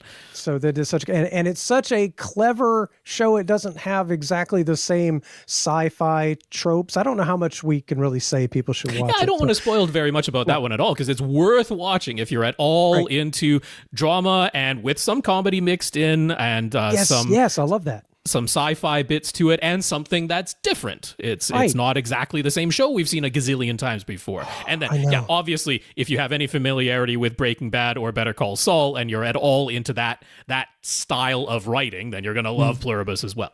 And could I relate to our main character, author. Oh my God, I could relate so hard. And, she gets called out a little bit here and there. And I'm deservedly so. Yep. That's exactly what would have happened to me. I just love it so much. It's just so very different. It's a different scenario. I love it. Yeah. And then, of course, Murderbot, also on Apple, also different. Yep. And again, it is a little bit superhero comic booky. Okay. But it's just different, and I love it. And it's funny. Both of these are funny. Now, Murderbot is more funny, and intentionally so. Pluribus has funny moments, but it's not overall a comedy or anything. It just has good writing and clever stuff happening. Yeah. Murderbot's hilarious a lot of the time. And also, you haven't gotten to the end. I don't want to spoil anything. Oh, I wish I could say more. But there's even some touching moments. Oh, sure. Okay. Right? Yeah. As there should be. And also, similarly, audio video great. Yes. So, I mean, honestly, Apple TV, by and large, they make sure they've got pretty good quality on everything that they put on there. So, yeah, that's a pretty common running theme there. And so this is the first two series I've enjoyed this much, purposely set aside time, really cranked it. We're talking within a few decibels of reference volume. Yeah. That's why I'm cheering the helicopter landing, like, sock it to me. So you still have Apple TV for some amount of time. So have you watched Silo and Severance? Silo, yes. Silo, yes. I can comment on Silo. Severance, I watched I think I watched one or two episodes, and I couldn't decide if I wanted to go back because I'll just say, if my opinion is worth anything to you, it's well worth watching Severance. Okay. It's very, very good in my opinion. I worried that it was just going to drag and drag and drag, and I was afraid to. Okay. Yeah. All right. Might have to go back to that. Yep. Silo has been wonderful. The first season was particularly good. This second season felt like first episode or two was good, then nothing happened. And then the last couple of episodes, everything happened. Yeah, it was a pretty common season 2 for a lot of show. You split people up and then start bringing them back together, and it's whenever you have everybody, your main cast all split up, it's like it's never quite as compelling. And I'm not quite sure why that's the trope to always do in season 2 is split everybody up, but yeah, it fell into that. But I have to admit, the middle about 5 episodes of season 2 of Silo, I looked at my phone a lot. Okay. Last couple of episodes, no. And the last part of the last episode of season 2, I thought something was wrong. That's how surprising that was. Okay. That was great. Well, I don't want to say too much. Since you don't have Netflix anymore, you still can't catch up on all the animated shows that I've told you to watch so many times on Netflix. So sorry. But eventually you'll get back there. There are other methods to watch shows. There sure are. Including Arcane, you can just buy on Blu-ray. So that's not so bad. 4K Blu-ray at that. It looks fantastic. All right. Well, I think we've put it on long enough. Why don't we jump straight into some questions, Lee? Right on. So I have to scroll. If everybody will pardon me for a moment, I have to scroll till I see questions. There they are. Scrolling to questions. Okay. Control F. Yes. Well, sure. I guess I could have done that. Okay, just let me do the best I can. Look, you're lucky I'm sitting here because I drank a little more wine with dinner than I noticed. Okay. You ever just like it's good and you pour a little more and then you go, wait a minute. You're sitting down. You don't notice while you're sitting down. That's true. And fortunately, I'm sitting down now. So questions. We're starting with Nelson right now. As mentioned in last week's comments section, Nelson got a new 98-inch TCL QM8K. It's amazing you can do that nowadays. He tried following our team's recommended picture settings, but their photos of the TCL interface don't match what his new TV looks like. There must have been a firmware update since launch. Seems highly likely. Yeah, I'm not actually personally familiar enough to know for sure, but yes, that there are frequent firmware updates, so that seems likely. Probably what's happening, because if the model number's the same. In any case, he put on one of his favorite movies to test the new TV, Raiders of the Lost Ark. Classic. He tried it from Disney Plus first, and the opening sequence looked incredibly noisy. So he put on his Blu-ray version, and that image noise looked different, but still noisy. Both have much more pronounced noise than when he used to view this movie on his JVC NX5 projector. He knows there is definitely image noise in the original source, but are there picture settings he should be adjusting on the TCL to bring this image noise more in line with what he used to see on his projector? And if you're watching on YouTube, we have some comparison images. I've had movies, especially older movies, 70s, 80s, where I started watching it and thinking, man, that doesn't look so good. And then after 15 minutes or so, your brain adjusts and it's film grain, but he may be talking about more than that. Yeah, this is an interesting one to try and do an image quality comparison on, because yes, there is definitely genuine film grain. That Raiders of the Lost Ark was shot on film, and when they're not doing some incredible amount of digital noise reduction, you are seeing that film grain reproduced. Now, very clearly when he's showing the image as it appears on Disney Plus, that is looking noisier than the original source material, but not a tremendous surprise. I mean, we're seeing an image that he clearly shot off of the screen with his camera as well, so we're getting, and then it's coming through YouTube and all kinds of stuff. Yeah, so there's a lot going on here. You, the viewer, cannot honestly judge what we're seeing here, but I mean, just overall, that is a noisier image than just the pure film grain. The way it's appearing on the shot that he took when he played it off his Blu-ray, I'm like, I wouldn't personally think that there's anything wrong. I would think that that is completely normal film grain from a 1080p Blu-ray. And I wouldn't be, if I didn't have in my mind a frame of reference for how it looked on my previous display, I wouldn't think there's anything wrong with that image at all. But what I will just say is that ratings, by and large, I think they're a great starting point. You will be way closer to a properly user settings adjusted image than much closer to where you should be than where you shouldn't be. You'll be well within the ballpark. But they do frequently, they consistently in their settings for standard dynamic range, which this would have been standard dynamic range, the versions he was watching.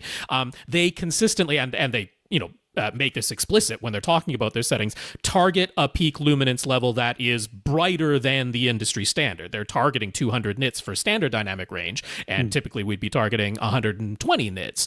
So because of that, quite often their recommended picture mode, or particularly the gamma setting, sometimes even the contrast and brightness settings, I'm like, well, if you're in a fully darkened room, I wouldn't necessarily say that I think those are 100% correct. And by the industry standards, targeting 200 nits is not 100% correct. Right. But they're going more for a lit room. That makes it perfectly fine. So I'm going to have a link to Flat Panels HD, because I personally agree with the settings that they've recommended. Now, they only have standard dynamic range settings in there. Ratings has separate HDR settings, which Flat Panels HD doesn't do their HDR settings. But on a TCL TV, there's essentially nothing for you to do anyway. If you're staying within the same picture mode, it'll just automatically, put the contrast to maximum and the light output level to maximum within the same picture mode when it switches to HDR. So there isn't really much for you to adjust anyway. So that could be a little bit of it. Because at ratings, just looking up the settings that they have for the QM8K, they're recommending starting with the movie picture mode and then making some user adjustments within there. Flat Panels HD, I agree with them. They're saying, just use the filmmaker mode and essentially make very few adjustments. But out of the box, it gets you closer to the industry standard nit peak level. That means that all of your contrast and your gamma and your shadows and how quickly it rises from a dark gray to a lighter gray to a white and all of that type of stuff is closer to industry standard just by following the flat panel's recommended settings instead. And like, I'm guessing that since you replaced a projector in this room, you still have a darkened room. Like, I'm assuming you had a darkened room when you had your NX5. Probably. So I'm guessing that this will be a little bit closer. And just by having that black level a little bit lower, having that gamma rising a little bit more gradually, like, it's largely the contrast that you're seeing in that image noise, which, by the way, is always going to look more contrasty on the TCL no matter what you do. Compared to, I mean, we always laud the JVC projectors as being like the highest contrast, the deepest black levels out of consumer projectors that we can recommend, but your TCL QM8K with its thousands of local dimming zones and its ability to go to like 3,000 nits if you want to, like, burn your face off. It just has higher contrast, and things like film grain are going to be more noticeable as a result of the intra-scene contrast being higher. So some of this is going to just be, well, it's going to noticeably look a little bit noisier than you were used to because your NX5 had considerably lower light output and a considerably shallower rise in the gamma, and some of that stuff was just going to be hidden from view, masked from view because of those things.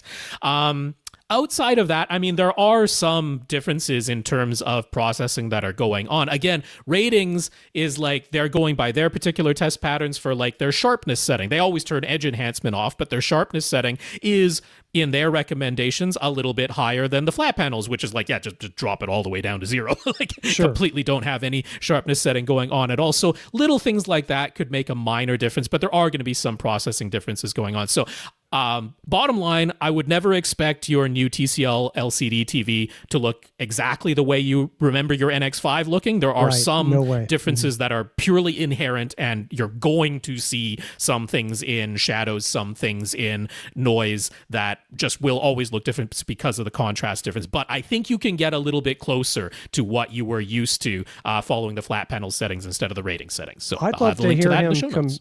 I'd love to hear him compare more Blu-rays to the same movies on Disney or whatever. I'd love to hear that. And looking at more older movies to see how much are you seeing film grain more now that you're staring at a TV and not a projector. Film grain is really tough for streaming data compression. Not every Blu-ray was a wonderful transfer. That's right. And here we are. So getting used to 4K now, and I can see a little difference between a Blu-ray and 4K. That's not always a guarantee either, though, because very often the 4K Ultra HD Blu-ray releases have had more processing applied to them since the Blu-ray release, and not always for the better, in my opinion. So it's no guarantee. Yeah, but I'd like to hear if he compares more and sees some consistencies across either all the Blu-rays are looking like this, or just older movies, or only when I compare to Disney. I'd like to hear back on that and see what he comes up with. But there's just some possibilities to ameliorate. Moving on to Tyler. Tyler has been using monoprice monolith speakers. He's got the THX 365 three-way monitors up front, and then he was using the on-wall MOW1 for surrounds. He likes to play his system loud, yes, but his surrounds need to go on the walls and have a shallow depth. At only 3.5 inches deep, the MOW1 were some of the thinnest he could find. Upwards of 5 inches could be workable, but the typical 6-inch depth that we often see for on-walls is just too thick. The MOW1 couldn't keep up with his output needs. He must really like it loud. And he actually managed to make one of them pop. My goodness. Yeah. Monoprice says they will replace it, but they are out of stock on most of their speakers right now. There's no ETA. Plus, he wants something that can safely play louder anyway. Got it. So he's come across JTR's new Kalos series and the likes of Ascendo while searching for high output on-wall options, but they are very expensive. Yes, they are. The other option he's found is Aperion Theatris. He could afford those, and they're less than 5 inches thick, but they use significantly different drivers than his monolith front speakers. Would they still be a close enough match? Will they safely play louder than his MOW1? Are there any other options he should consider? You know, my first reaction is always, okay, the front three need to be very similar. The others can be different, and it doesn't affect things that much. Am I in the ballpark there? So I mean, for the actual surrounds, like I'm certainly willing to go, like, if it's a matter of, in order for me to afford the nice setup, like, for sure, focus on the front three, 100%. But Sure. I'll make the argument that if it's affordable to you, having your side surrounds closely timbre match your front three is a nicety. I'm not going to say it's like paramount to the experience, and I'll definitely make the argument that you can skimp on your surround backs and your overhead speakers, and in real content, I don't think you're going to notice that, a minor timbral mismatch. But for the surrounds, I think it's a nicety for them to match pretty well. I'll say the MOW1, we like monolith speakers very much here, but they are definitely output limited. Even though it looks like they're an MTM design, the MOW1s, it's really just a concentric, or not concentric, but coaxial tweeter and 4-inch driver. And then the other two drivers that you're seeing there are passive radiators. So the actual output capabilities of the MOW1 are not tremendously high. And so if you've got a quite wide room and you're playing at reference levels, it's not a surprise that they might not have the output capabilities that you need. And they do not have close to the output capabilities of the THX 365 three-way monitors in the full monolith series there. So nothing about that makes me go, oh, how could that possibly be? I'm like, no, I can absolutely envision that scenario. They are output limited. So in terms of the AVRant Theatris, I like those speakers very, very much. They are tremendously more output capable than the MOW1. They are like more output capable than your front speakers, and for that reason, I'm like, is that really necessary to spend that much and then go to that level? Because it doesn't sound like his surrounds actually need to outperform in terms of raw output his front speakers. They just need to get closer to it, or not be quite as definitively limited in output capability as the MOW1 model. Sure. But that thinness is a consideration, wants to be under 6 inches. And then I'm like, I mean, I haven't actually heard the Theatris playing in concert with the monolith THX speakers, but I would hesitate a little bit. I think that if you were to, do an A-B comparison, that you probably would be able to hear the difference there. So all of this leads me to say, I think that going with AVRant still makes sense, but I would come down to their Novus on-wall series. Right. The price-wise, this makes sense. The Novus on-walls, I'm talking about their N6 slim on-walls, which they are 5 inches deep. They are deeper than the monolith MOW1 that you were using before, but they are under the 6 inches, and that is with their grills on. They're 5 inches deep. Okay. So, saying it could make that work. So $900 for the pair of those, whereas the smallest of the on-wall Theatris are $750 each. So there's certainly a cost savings there. That's right. But if you're looking at the Novus N6 SC model, their output capabilities are almost identical to your front speakers. So rather than having surround speakers that can output more than your front speakers, which doesn't sound like the requirement, it's like, no, now you're basically equal, which to me makes a whole lot of sense. So right. I think that might make the most sense going there. I'm not sure if that was kind of an overlooking, or like you might have been looking specifically for on-walls and the Novus series just all shows up at once, and you might not have been aware that they actually have some slim on-wall models in that series. But overall, the drivers are like closer in design to one another. I would hazard a guess that you're less likely to notice any timbral mismatch. The price makes sense, the size makes sense, the output capabilities make sense. So that's where I checking all the boxes. I think so. Yeah, think so. Let's move on to Patrick. Patrick's wife was given a turntable as a gift, and she started a vinyl collection. That's very cool. My 18-year-old cousin, almost 18, is really into vinyl. Okay. And I gave her a used AV receiver that's probably from about 1995. Okay.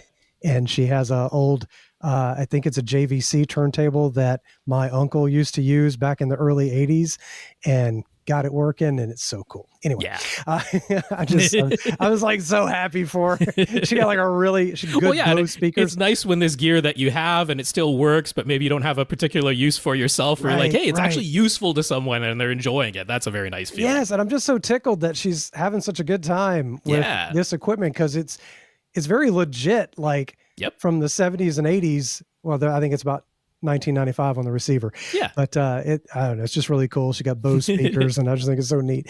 Anyway, so Patrick's wife has Turntable, start a vinyl collection.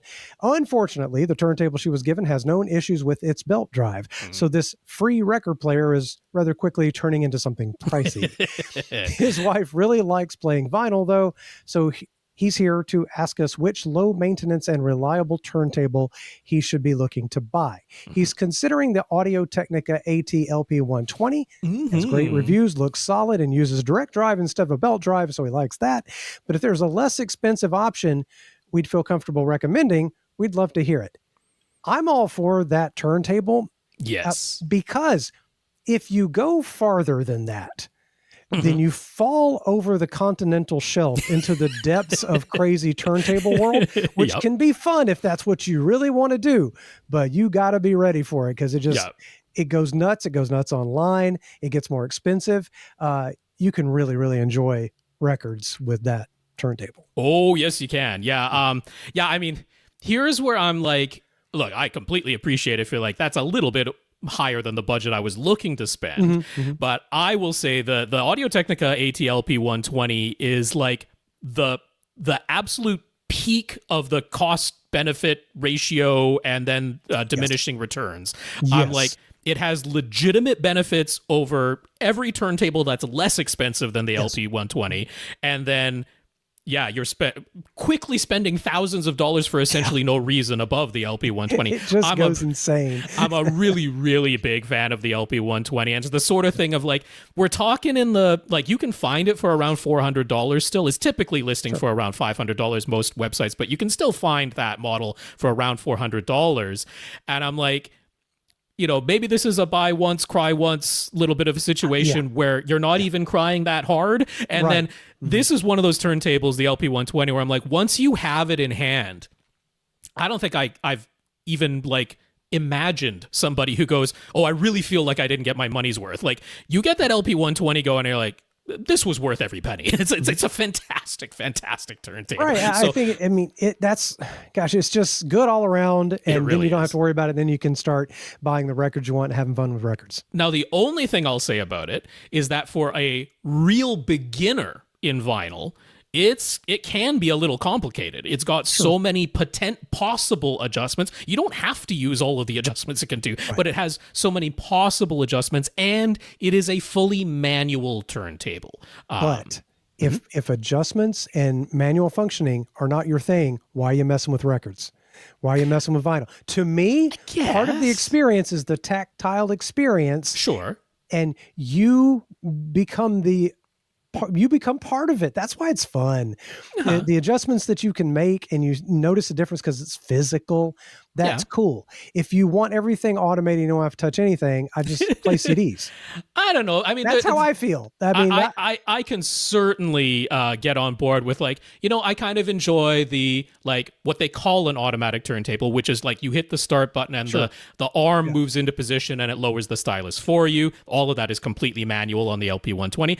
I also like genuinely appreciate, if not just auto stop when it gets to the end of the record, rather than the record continuing to spin and the stylus still being on that inner groove of the record. Like if not just auto stop, but the full automated, like it gets to the end of the record, the arm picks back up and brings it back over to the rest and brings it down. Like, like that I can see as a benefit. And like I say, if you're a real beginner to vinyl, I would probably recommend going with an automatic turntable just for those reasons of you're not going to have the possibility of scratching your stylus accidentally, that sort of thing. So I mean, that would be if you want to consider a I don't know what to call it, a potential downside to some buyers of the LP120. It's that it's a fully manual turntable. But if you can justify the price to yourself whatsoever, like I really don't envision you spending that money getting the LP120 and then being like, I feel like I spent too much. You're going to be like, oh no, that was well worth it. So that's that side of it. That all said, if you're just like, nope, it is too expensive, or if you're like, I really would prefer an automatic turntable. Okay, sure. I would stick with Audio-Technica. because they're less expensive. We're talking $280.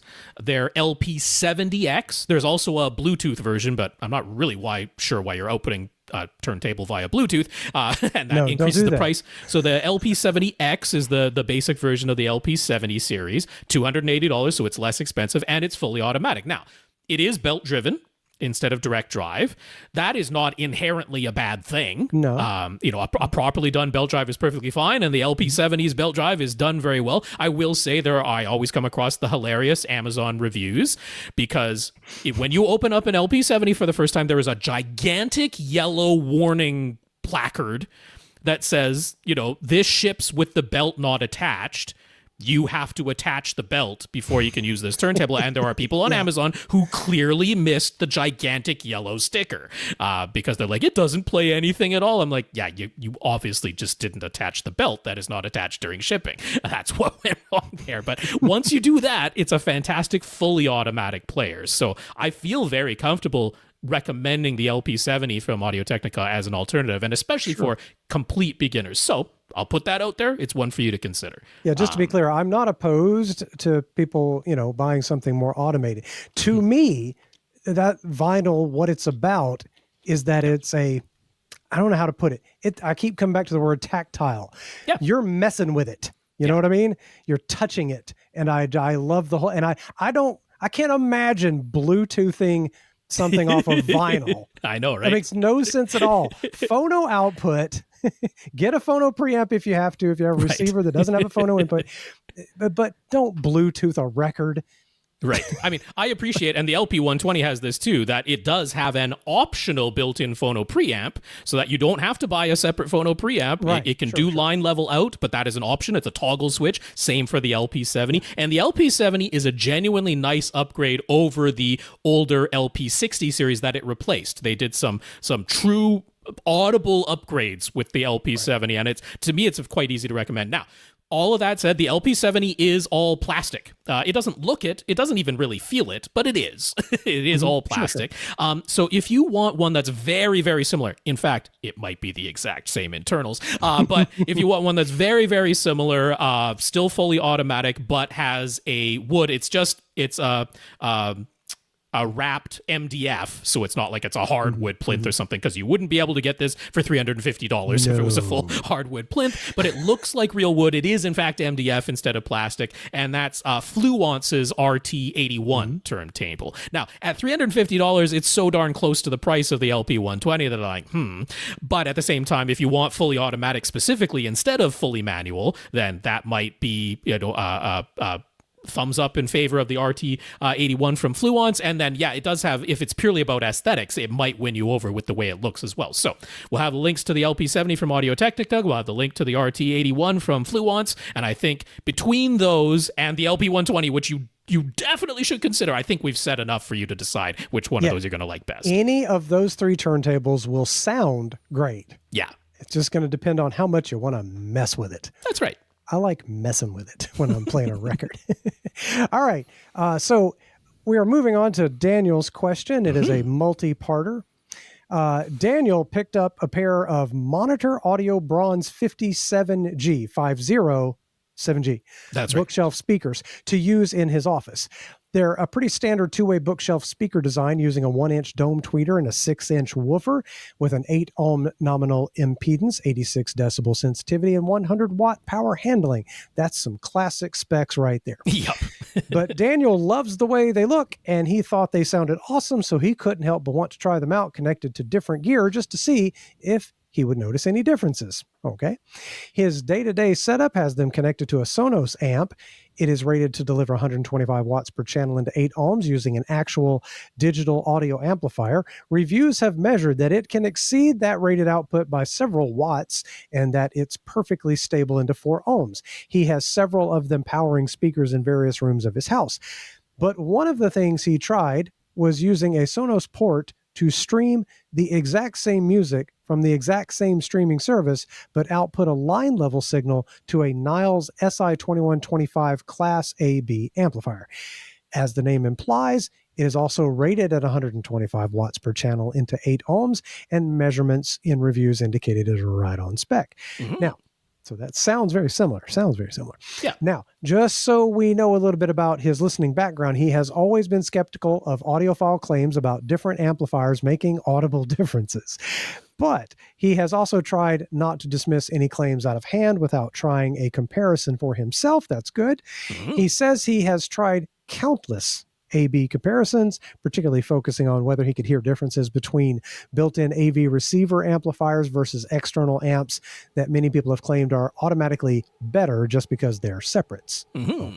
Okay, so it sounds like he's approaching this objectively. Yes. He has essentially never heard a difference in those cases. Certainly nothing that matches the online claims and opinions. There have been cases where certain amps can drive certain low sensitivity speakers to higher output levels in a large room, but nothing like that is going on with his Sonos amp versus his Sonos Port plus Niles amplifier.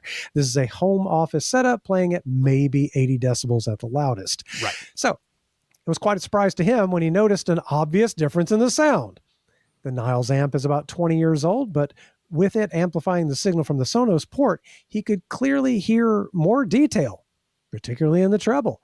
With the Sonos amp doing the streaming and amplifying, doing both the streaming and the amplifying, things like cymbals straight up sounded like they were farther away. And it was a repeatable and obviously noticeable difference. Puzzled by this, he tried using his other Sonos amps from his other rooms. In every case, he was connecting to the same 14-gauge in-wall speaker wire that runs back to his audio rack that holds his 9-zone whole house audio system. Those speaker wires are about a 50-foot run, but they were used for the Niles amplifier as well. The Sonos amps all sounded identical to one another, so it wasn't just the one particular unit. The Sonos Port plus Niles amp had this noticeably clearer treble detail every time, and that honestly just sounded more pleasing to him. So it made him a bit worried, given that he's using Sonos amps in multiple rooms. Are those digital amplifiers hurting the audio signal in some way? He has been denying himself optimal sound quality this whole time. He'd love to hear our thoughts about the whole situation. Immediately, I'm wondering, are you getting the same bit rate and the actual same sound from the two sources, from the port or the Sonos amp itself? That kind of dramatic difference has me wondering what's going on there. Yeah, well, okay, I'll get to my full thought towards the end. So first thing I want to say is that, yes, going by the measurements of the Sonos amp, and it is actually a digital amplifier. It's almost like a high amperage, high wattage DAC. Like that's the type of chip that it's using. Yeah. That's so it is fully digital. And so with it, when it gets up to like the highest octave, the 10 kilohertz to 20 kilohertz final octave, unlike every other type of amplifier, including Class D, where there's some kind of a roll off at the top there after 20 kilohertz. This Class D amplifier in that Sonos amp is like a brick wall filter. Like, I'm going to get you to 20 kilohertz, and then I stop. Gotcha.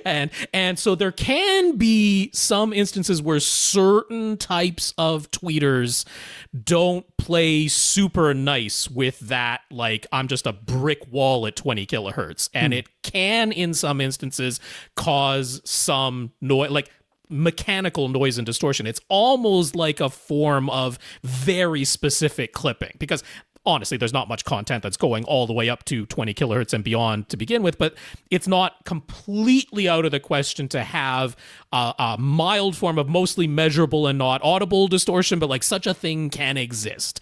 And then in certain impedance situations with, again, certain tweeters, there can actually be a rise in the frequency response very, very high, which is like the opposite of what he was describing. He's describing more of a roll-off and something that's quite noticeable. It sounds like it, or maybe the Niles has a little bit of a tip up. Like by the measurements, it shouldn't, but in this case, it sounds as though the treble in the Niles is louder than the treble on the Sonos amp, and that's the reverse of what we would expect. Right. Again, this is only in certain scenarios with certain tweeters, and the monitor audio bronze speakers don't have the type of tweeter that would invoke that sort of situation. So from that side, like, I wanted to mention it as a technical possibility. This is a different type of amplifier where it is possible to have these measurable, not exactly anomalous, but infrequent distortions that can happen in the very, very, very high treble. So technically it's possible on that level, but yeah, not what I would expect in this scenario. Doesn't sound like it from his description.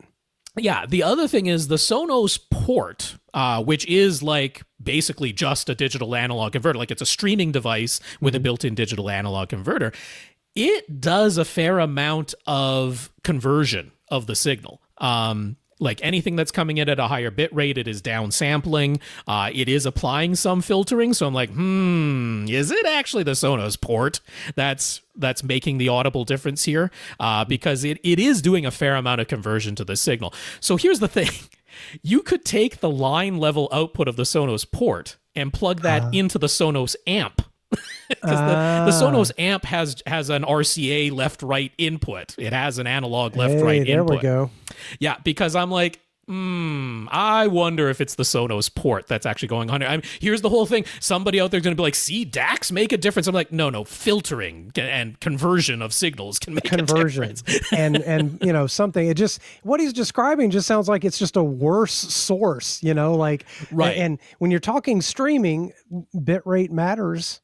And it will roll things off. And I mean, the thing is, like, the Sonos amp might actually be playing those signals on a technical level more accurately than the Sonos port is. In fact, that's kind of my prediction here. It's just that because you're hearing like basically a bit of a high treble boost, you're like, oh, that sounds more detailed. I can, pick out separate instruments more easily because that treble has a bit of a boost to it. But like on a technical level, maybe there's a little bit of a hump in the response coming out of the Sonos port. And so therefore, objectively speaking, it's actually the Sonos amp that's closer to the original signal. So, I mean, his worry, I understand it. He's like, have I been degrading my sound quality this whole time by using Sonos amps in multiple rooms? I wouldn't predict that to be the case. And yeah, I'd be interested to hear it. I'm sending you off to come back and tell us what happens when you take the line level output of the Sonos port and plug it into the Sonos amp. Because if you end up hearing the same sort of treble boost, when you do that, it's like, oh, it's the Sonos port. It's the conversions and the filtering that the Sonos port is doing that's resulting in that treble boost. That's good, repeatable science right there. That's right. That's good stuff. So a little bit more from him. On the display side of things, he was thinking back to the final days of plasma TVs. Oh, plasma. Soft spot in my heart, always for plasma. At the time, they were still the best looking flat panel TVs available, you betcha. But the less expensive LCD tech won out. Yes, cheaper always wins out. Is the same thing going to happen to OLED? No. It just seems to him that a somewhat similar pattern is emerging. OLED TVs don't really seem to be coming down in price anymore. And much like how plasmas just couldn't get as big or as bright as LCDs back in their day, certainly not as at competitive prices anyway, we seem to be seeing something similar with OLED versus mini LED LCDs today. What do we think? Could OLED TVs actually be in trouble and wind up disappearing from the market just like plasma TVs did? I don't think so. Yeah, I don't think it's the same. No, man. Plasmas were by comparison huge and heavy. They were more expensive to produce.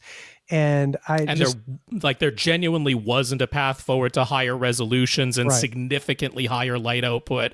There wasn't that path forward there. Whereas OLED has continued to advance. I will agree, I don't think there's going to be a gigantic market for 98-inch and larger OLEDs. I think LCDs are going to dominate the 98-inch and larger size. I think that's going to continue on. And I don't have a particularly big problem with that. Like, having a bit of a stratification where you're like, okay, at this size, here's the tech that makes the most sense. Like, look, if I'm going above 115 inches, even though Samsung showed off a 130-inch LCD, that panel manufactured by TCLC, so like, realistically speaking, if I'm going above 100 inches, I'm probably going to look at a projector because the 115 inches are very, very expensive. So how do you even get it in your house? The 130-inch TV?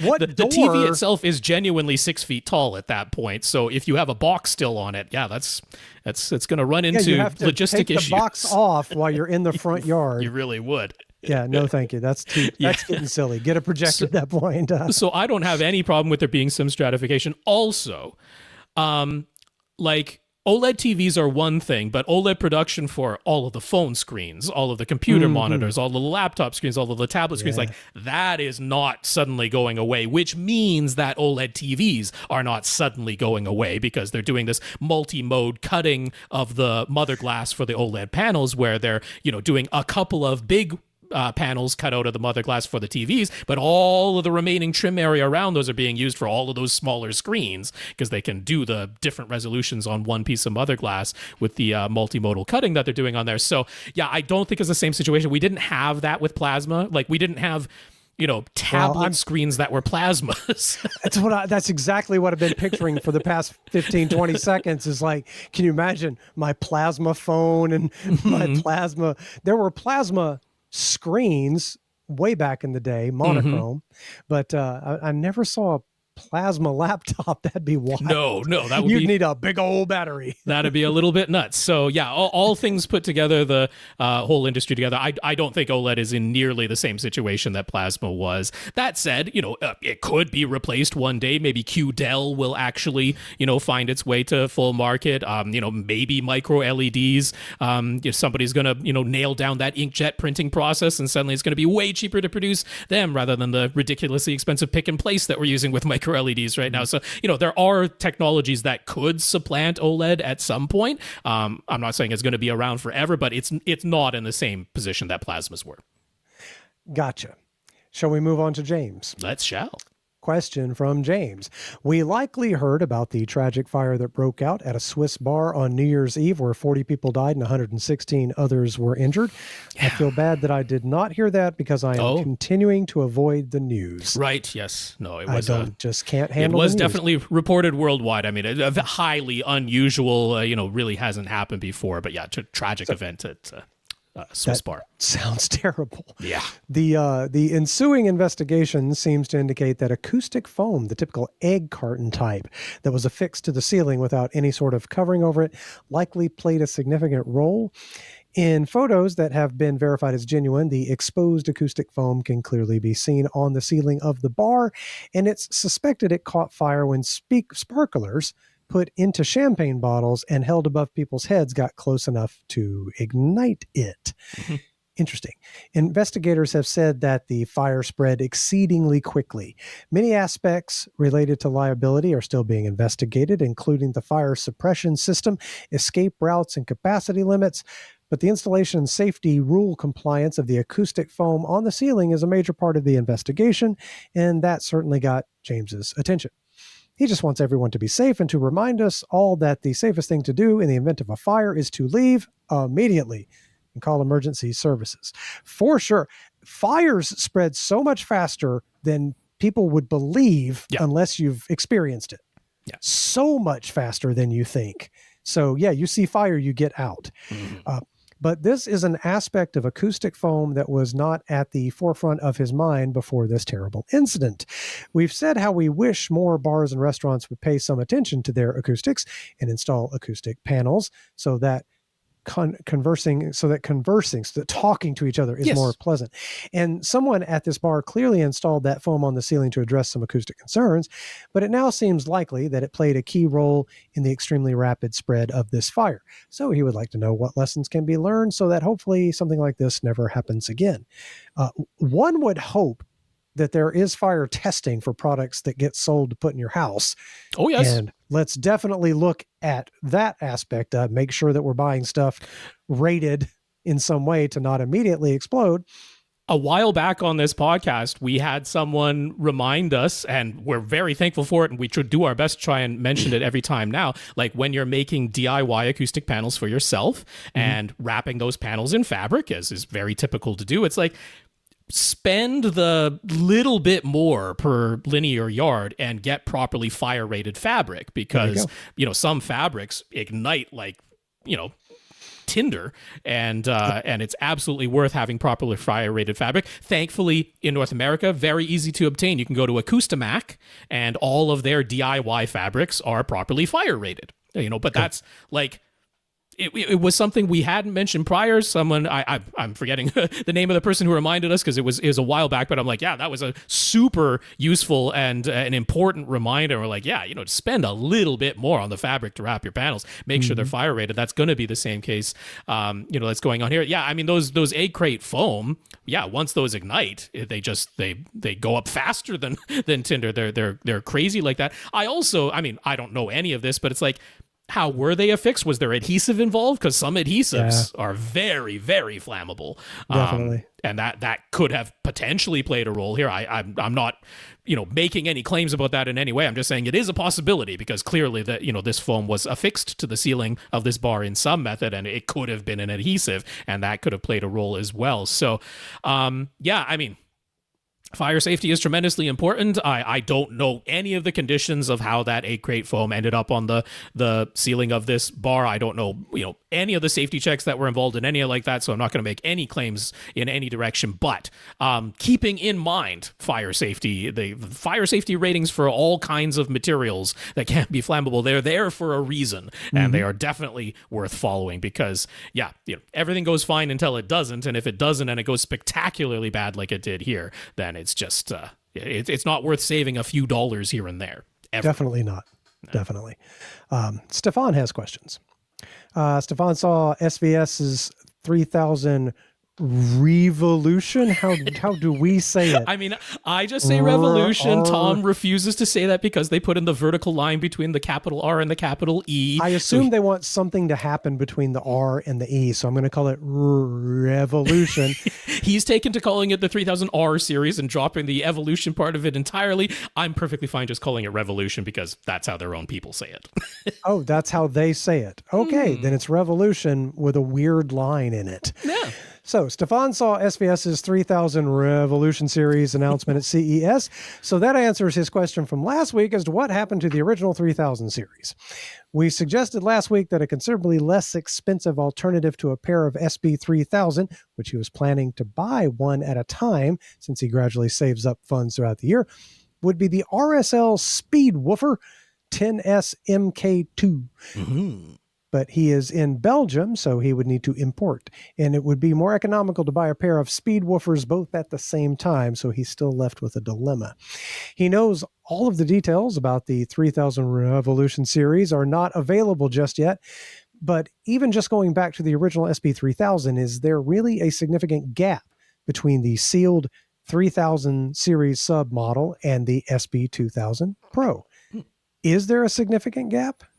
I mean, there is straight up in the original SB3000, 3 decibels more output across the board. A little bit more than that right down at 20 hertz when it comes to the SB3000 versus the SB2000 Pro. Mm-hmm. So, yeah, I mean, that's not an insignificant amount. That is double the power at least. How about that? That's coming out of there. So, yeah, there's just a straight up objective difference. So should he wait until the 3000 Revolution series is released and reviewed and make a final decision then? Or should he pounce on the last remaining stock of the SB3000 and buy a pair of those immediately, even though it goes against his principle of waiting and saving up before making any purchase? Again, he's looking to pressurize 2,500 cubic feet of air, and he's using an RCAM receiver with Dirac to manage his bass, and he has physical size constraints when it comes to the subs, so the SB3000 is the ideal maximum size. Mm-hmm. I mean, you can't go wrong, right? I mean, you can't really go wrong. No, 2,500 cubic feet. Yeah, that's right on the sort of limit line for me of like an SP2000 Pro would sound very nice. But if you actually want like full on pressurization all the way down to 20 hertz, I'm like, yeah, you're borderline. You're borderline with a pair of SP2000 Pro. I really don't think you'd be disappointed in the sound, but for the people who are like, it's all about 20 hertz. And of course, the people who are worried about even lower than 20 hertz, which I'm not going to personally worry about. But yeah, if it's right down to 20 hertz, full pressurization, it's like, yeah, you're right on the borderline.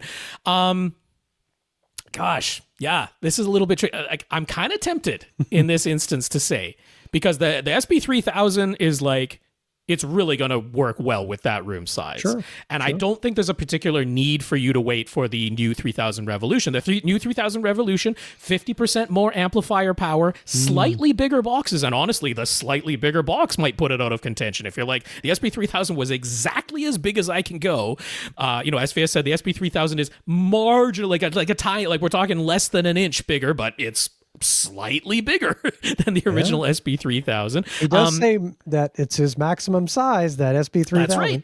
And then the additional 50% of amplifier power, like that doesn't translate exactly to another 1.5 dB. It's like a 1.2 dB additional output, but like you don't need that in any way over the SP3000. But the additional output that the SP3000 has over the SP2000 Pro, I'm like, yeah, you can make the argument in the room size that you have there. So all things considered, I'm like, since the SP3000s definitely are going away, if you're able to find them locally or, fast shipping at a discounted price because they are being discontinued, if you're not like super on board with the Subwoofer 10S Mark II, and I totally get that importing them makes the difference in price not quite as much as when you're buying them in North America, I'm kind of tempted to say, like, look, if it's putting you into debt, don't do it. Right. But it's like if you wait, then you're going to have to get the 3000 Revolution models at full price, which is going to be considerably more expensive.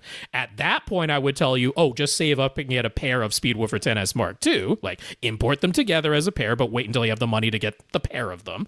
So if it's wait, then I'm going to say get the 10S Mark II. If you're like, I'm willing to, I know I will have the money, I'm just going to have to float it for a little while. I'm kind of tempted to say, go ahead and get a pair of SP3000, the original ones, discontinued, like right now before they're gone. A pair of discounted SP3000s would be great.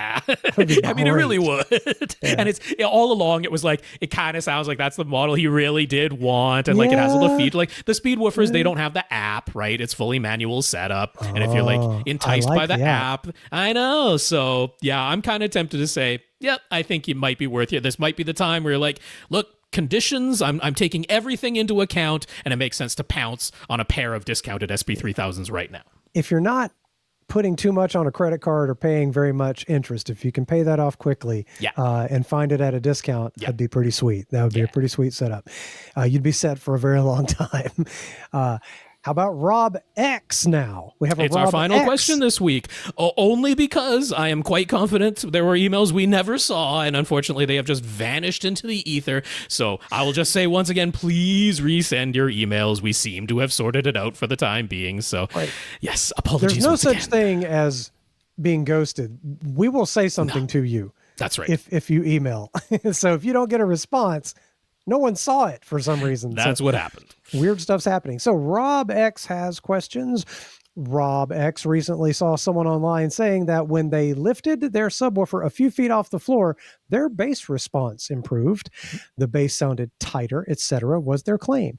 So assuming there really was an audible difference, what is actually at play here? Is this kind of like doing a subwoofer crawl? Yeah. But for height, instead of just two-dimensional positioning somewhere on the floor, does having your subwoofer on the floor create some sort of destructive sound wave interference pattern that can be altered by changing the height positioning of the subwoofer? All kinds of weird things happen when you move subwoofers around. Yeah. All kinds of weird things. So the most likely by far is that I don't know what method they used for raising the height of their subwoofer, but it almost certainly introduced some amount of damping or decoupling. I don't know whether they already had something squishy under their sub when it was directly on the floor before, but many people do not. Many people use the kind of conical or spike feet that come with most subwoofers, or just the flat but hard feet that come with a lot of subwoofers, or even just a completely flat bottom, but that's, directly in contact with their floor. Whatever method they used for raising the height, it likely added some amount of damping and decoupling. And when you're talking about, I made a change to the physical setup of my subwoofer, and the bass now sounds quote unquote tighter, that is almost always because your room is physically vibrating in sympathy less with your subwoofer now, whereas when it was in physical contact with your floor before, it is genuinely moving all of the surfaces in your room along with it. It's not like visible to your naked eye, although in my room it can be because I can bow out my left wall if I want to. It's not a super strong wall in there, but I have seen with the SB2000 Pros that I have seen glass on the window to the front porch. I have watched it vibrate. That's right. Heck yeah. But when someone says I changed the positioning of my sub and it sounded tighter, it's almost always due to the damping / decoupling effect. Now, that said, there is three-dimensional positioning involved with your subs. The whole Earl Getty's 3 subwoofer approach, had like one of your subs always in a corner of the room, another of your subs somewhere spread out across the room, not necessarily diagonally opposite corner, but spread across the room from it. But then a third sub that is, you play with its position both length, width, and height in the room. Real audiophiles will hold the third right over their head while listening. That's what I like to do. I get a third one and just get your do arm day. Don't skip arm day and hold it right over your head. And I mean, mathematically speaking, yes, we absolutely have not just standing waves, but wave reflection patterns that are not just going between your front, back, and side walls. They are going between your floor and ceiling as well. And then there's all kinds of not just diagonal, but like angular reflections all over your room, because the sound is essentially emanating like a sphere from the subwoofers. So that sound is going in every direction simultaneously and reflecting off of every surface at every possible angle. So yes, height can play a role in the sound wave pattern that forms. Now, that all said, when you have all of your subwoofers, however many of those might be, on the floor, you're approximating a ground plane response, which is that it's so close and the sound waves that a subwoofer is producing are so long in wavelength that the reflection off of the floor that's in immediate proximity to the driver of the sub, combined with the direct output of the subwoofer driver, those are so close together, acoustically speaking, at long wavelengths, at base wavelengths, that it's very close to an approximate ground plane measurement, meaning that there's very little in the way of difference between having the sub directly on the floor versus a semi-anechoic measurement, at least in the height direction.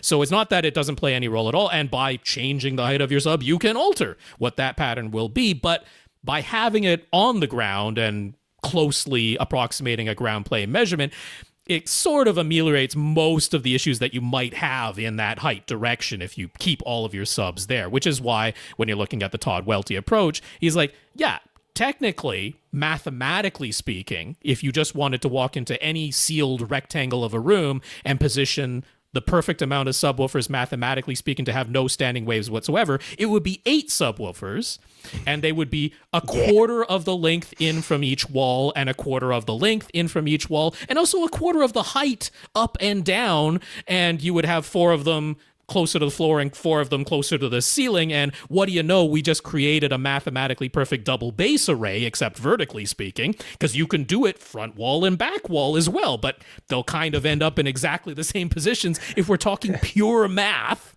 Let me just say, if I win the lottery, there will be signs. That's right.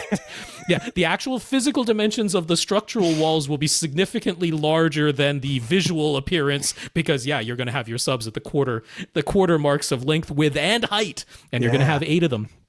It's going to be amazing. Mathematically speaking, that's all involved in the Earl Getty's 3 subwoofer approach. It is involved. If you're doing your own multi-sub optimizer and you want to, experiment with differences in height as well, it's like you will see it in the measurements. It does make a difference, and the equalization for each sub individually will be different versus if all 3 or 4 of your subs were physically on the floor.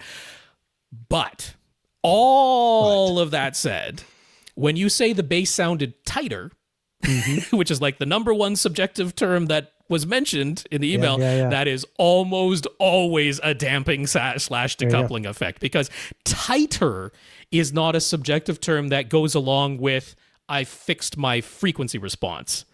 right? I fix my frequency response is like I play a sweep and now every sound is equally in volume. Tighter is time domain. That's ringing. That's, hey, my room is vibrating along with my subwoofer. You'll hear people say boomy. Sure. Boomy would be one description. It could be, yep. Or it's just too heavy, boomy, things like that, being the opposite of tight. So, yeah, probably you're just vibrating the whole house. I mean, probably you're coupled to the floor. Yeah. In this description, it is by far the most likely thing that happened is that you have now removed the subwoofer from being in direct physical contact with the floor. Your floors are attached to your walls are attached to your ceiling, and everything vibrates in sympathy. And when you're like, it sounds tighter in the bass, it's like, that's because you put something squishy underneath your sub. That's almost always. But I covered all the other technical things it could be. Everything about my subwoofer setup is so pure lucky. And I have really thick carpet pad and a carpet. And so nothing's vibrating the floor. It's just amazing. Well, with that all done, we've wrapped up the questions that we received this week. So I'm just going to say, once again, to make it absolutely crystal clear, please send and resend from last week, certainly from January 6th onward. Any questions to question@avrant.com. That does seem to be working okay now. Once again, there actually was kind of an explicable reason for it this time. So it's just very unfortunate. Tom and I apologize once again because, I mean, those emails that were sent between January 6th and January 11th are just they're just gone, and you won't notice it. Your sent folder will still say that you sent it, and you did. It never arrived to us, so it's very unfortunate. But yes, please send it again. It's all we can do to try and fix that issue. So very unfortunate that happened, but. And I'm still proud that I can also be emailed at lee@avrant.com. Well, you know what? I have to warn you because Tom said that he didn't get around to fixing yours just yet, and it doesn't seem to be high on his priority list. So, I've decided that for purposes of this show, I look at Blue Sky enough that if you want to find me on social media, I am Lee Oversky. Lee Oversky. Yeah, it says I'm on Blue Sky and I'm Lee Overstreet, Lee Oversky on Blue Sky. So that's one way outside of AVRant if you want to get to me for these kinds of topics and you don't want to go messing on other social media sites looking for Tesla Lusa. Forget that if you don't want to. By the way, how's the new car? I'm very, very happy with it, yes. Tom is already sick of hearing about it, but yes, I'm very, very happy. Once again, it was a Hyundai Ioniq 9 that I picked up, so it's fully electric 3-row SUV, and I'm very, very pleased with it. Tom say last week a couple things. I could tell he just does not care. Breaks my heart.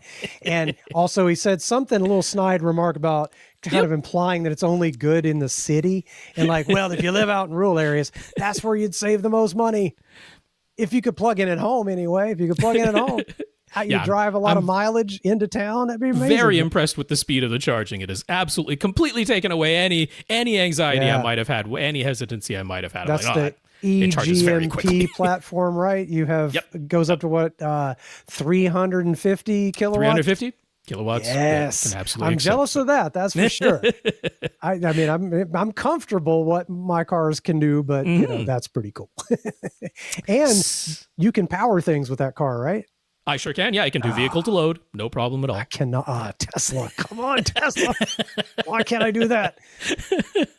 So let's see. That's have we missed anything? We're breaking the 2.5 hour mark here, including what recorded with Tom earlier, but that's okay. This is two separate sessions. So before we go, I want to thank our listeners of the week once again. I got to thank Keegan for his PayPal donation. Thank you so much for that financial support. And patreon.com/AVRant podcast is where you can go to sign up to make an automatic monthly donation. So big thanks to our 121 patrons over there. Ilongo, thank you for being one of those patrons.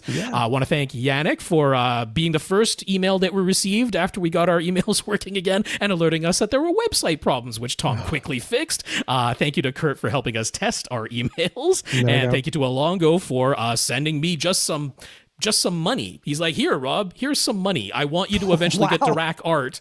So there you go. I accepted, and thank you very much, Alongo. That was super nice. That is really nice. Also, thanks for the notes of gratitude just for keeping the podcast going. We only received those from Daniel and James this week. Again, I suspect there were more, but those are the ones that actually made it to our inboxes. So there we go. I think that's everything. How do we wrap this thing up? We got to say, on behalf of Tom Andrew, who was here for the first half of this podcast, but and I hope he's doing okay. Yes, we certainly do. Big thanks to Lee Overstreet for pinch hitting on very, very short notice and going through these questions with me. And I'm glad we caught up with you in the new year. It's been nice. This is fun. I'm glad that this worked out. I just happened to have a slot of time. Now I'm going to go zonk out in bed. We're late at night recording this. That's right. So for AVRant, I am Rob H. And I'm Lee Overstreet. Now go out and listen to something.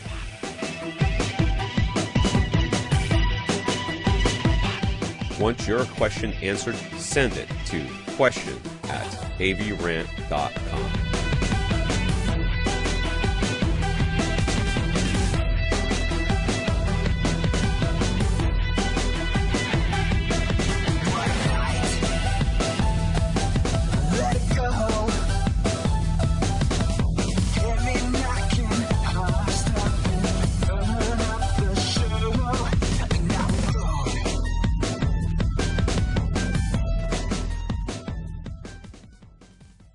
This is AVRant.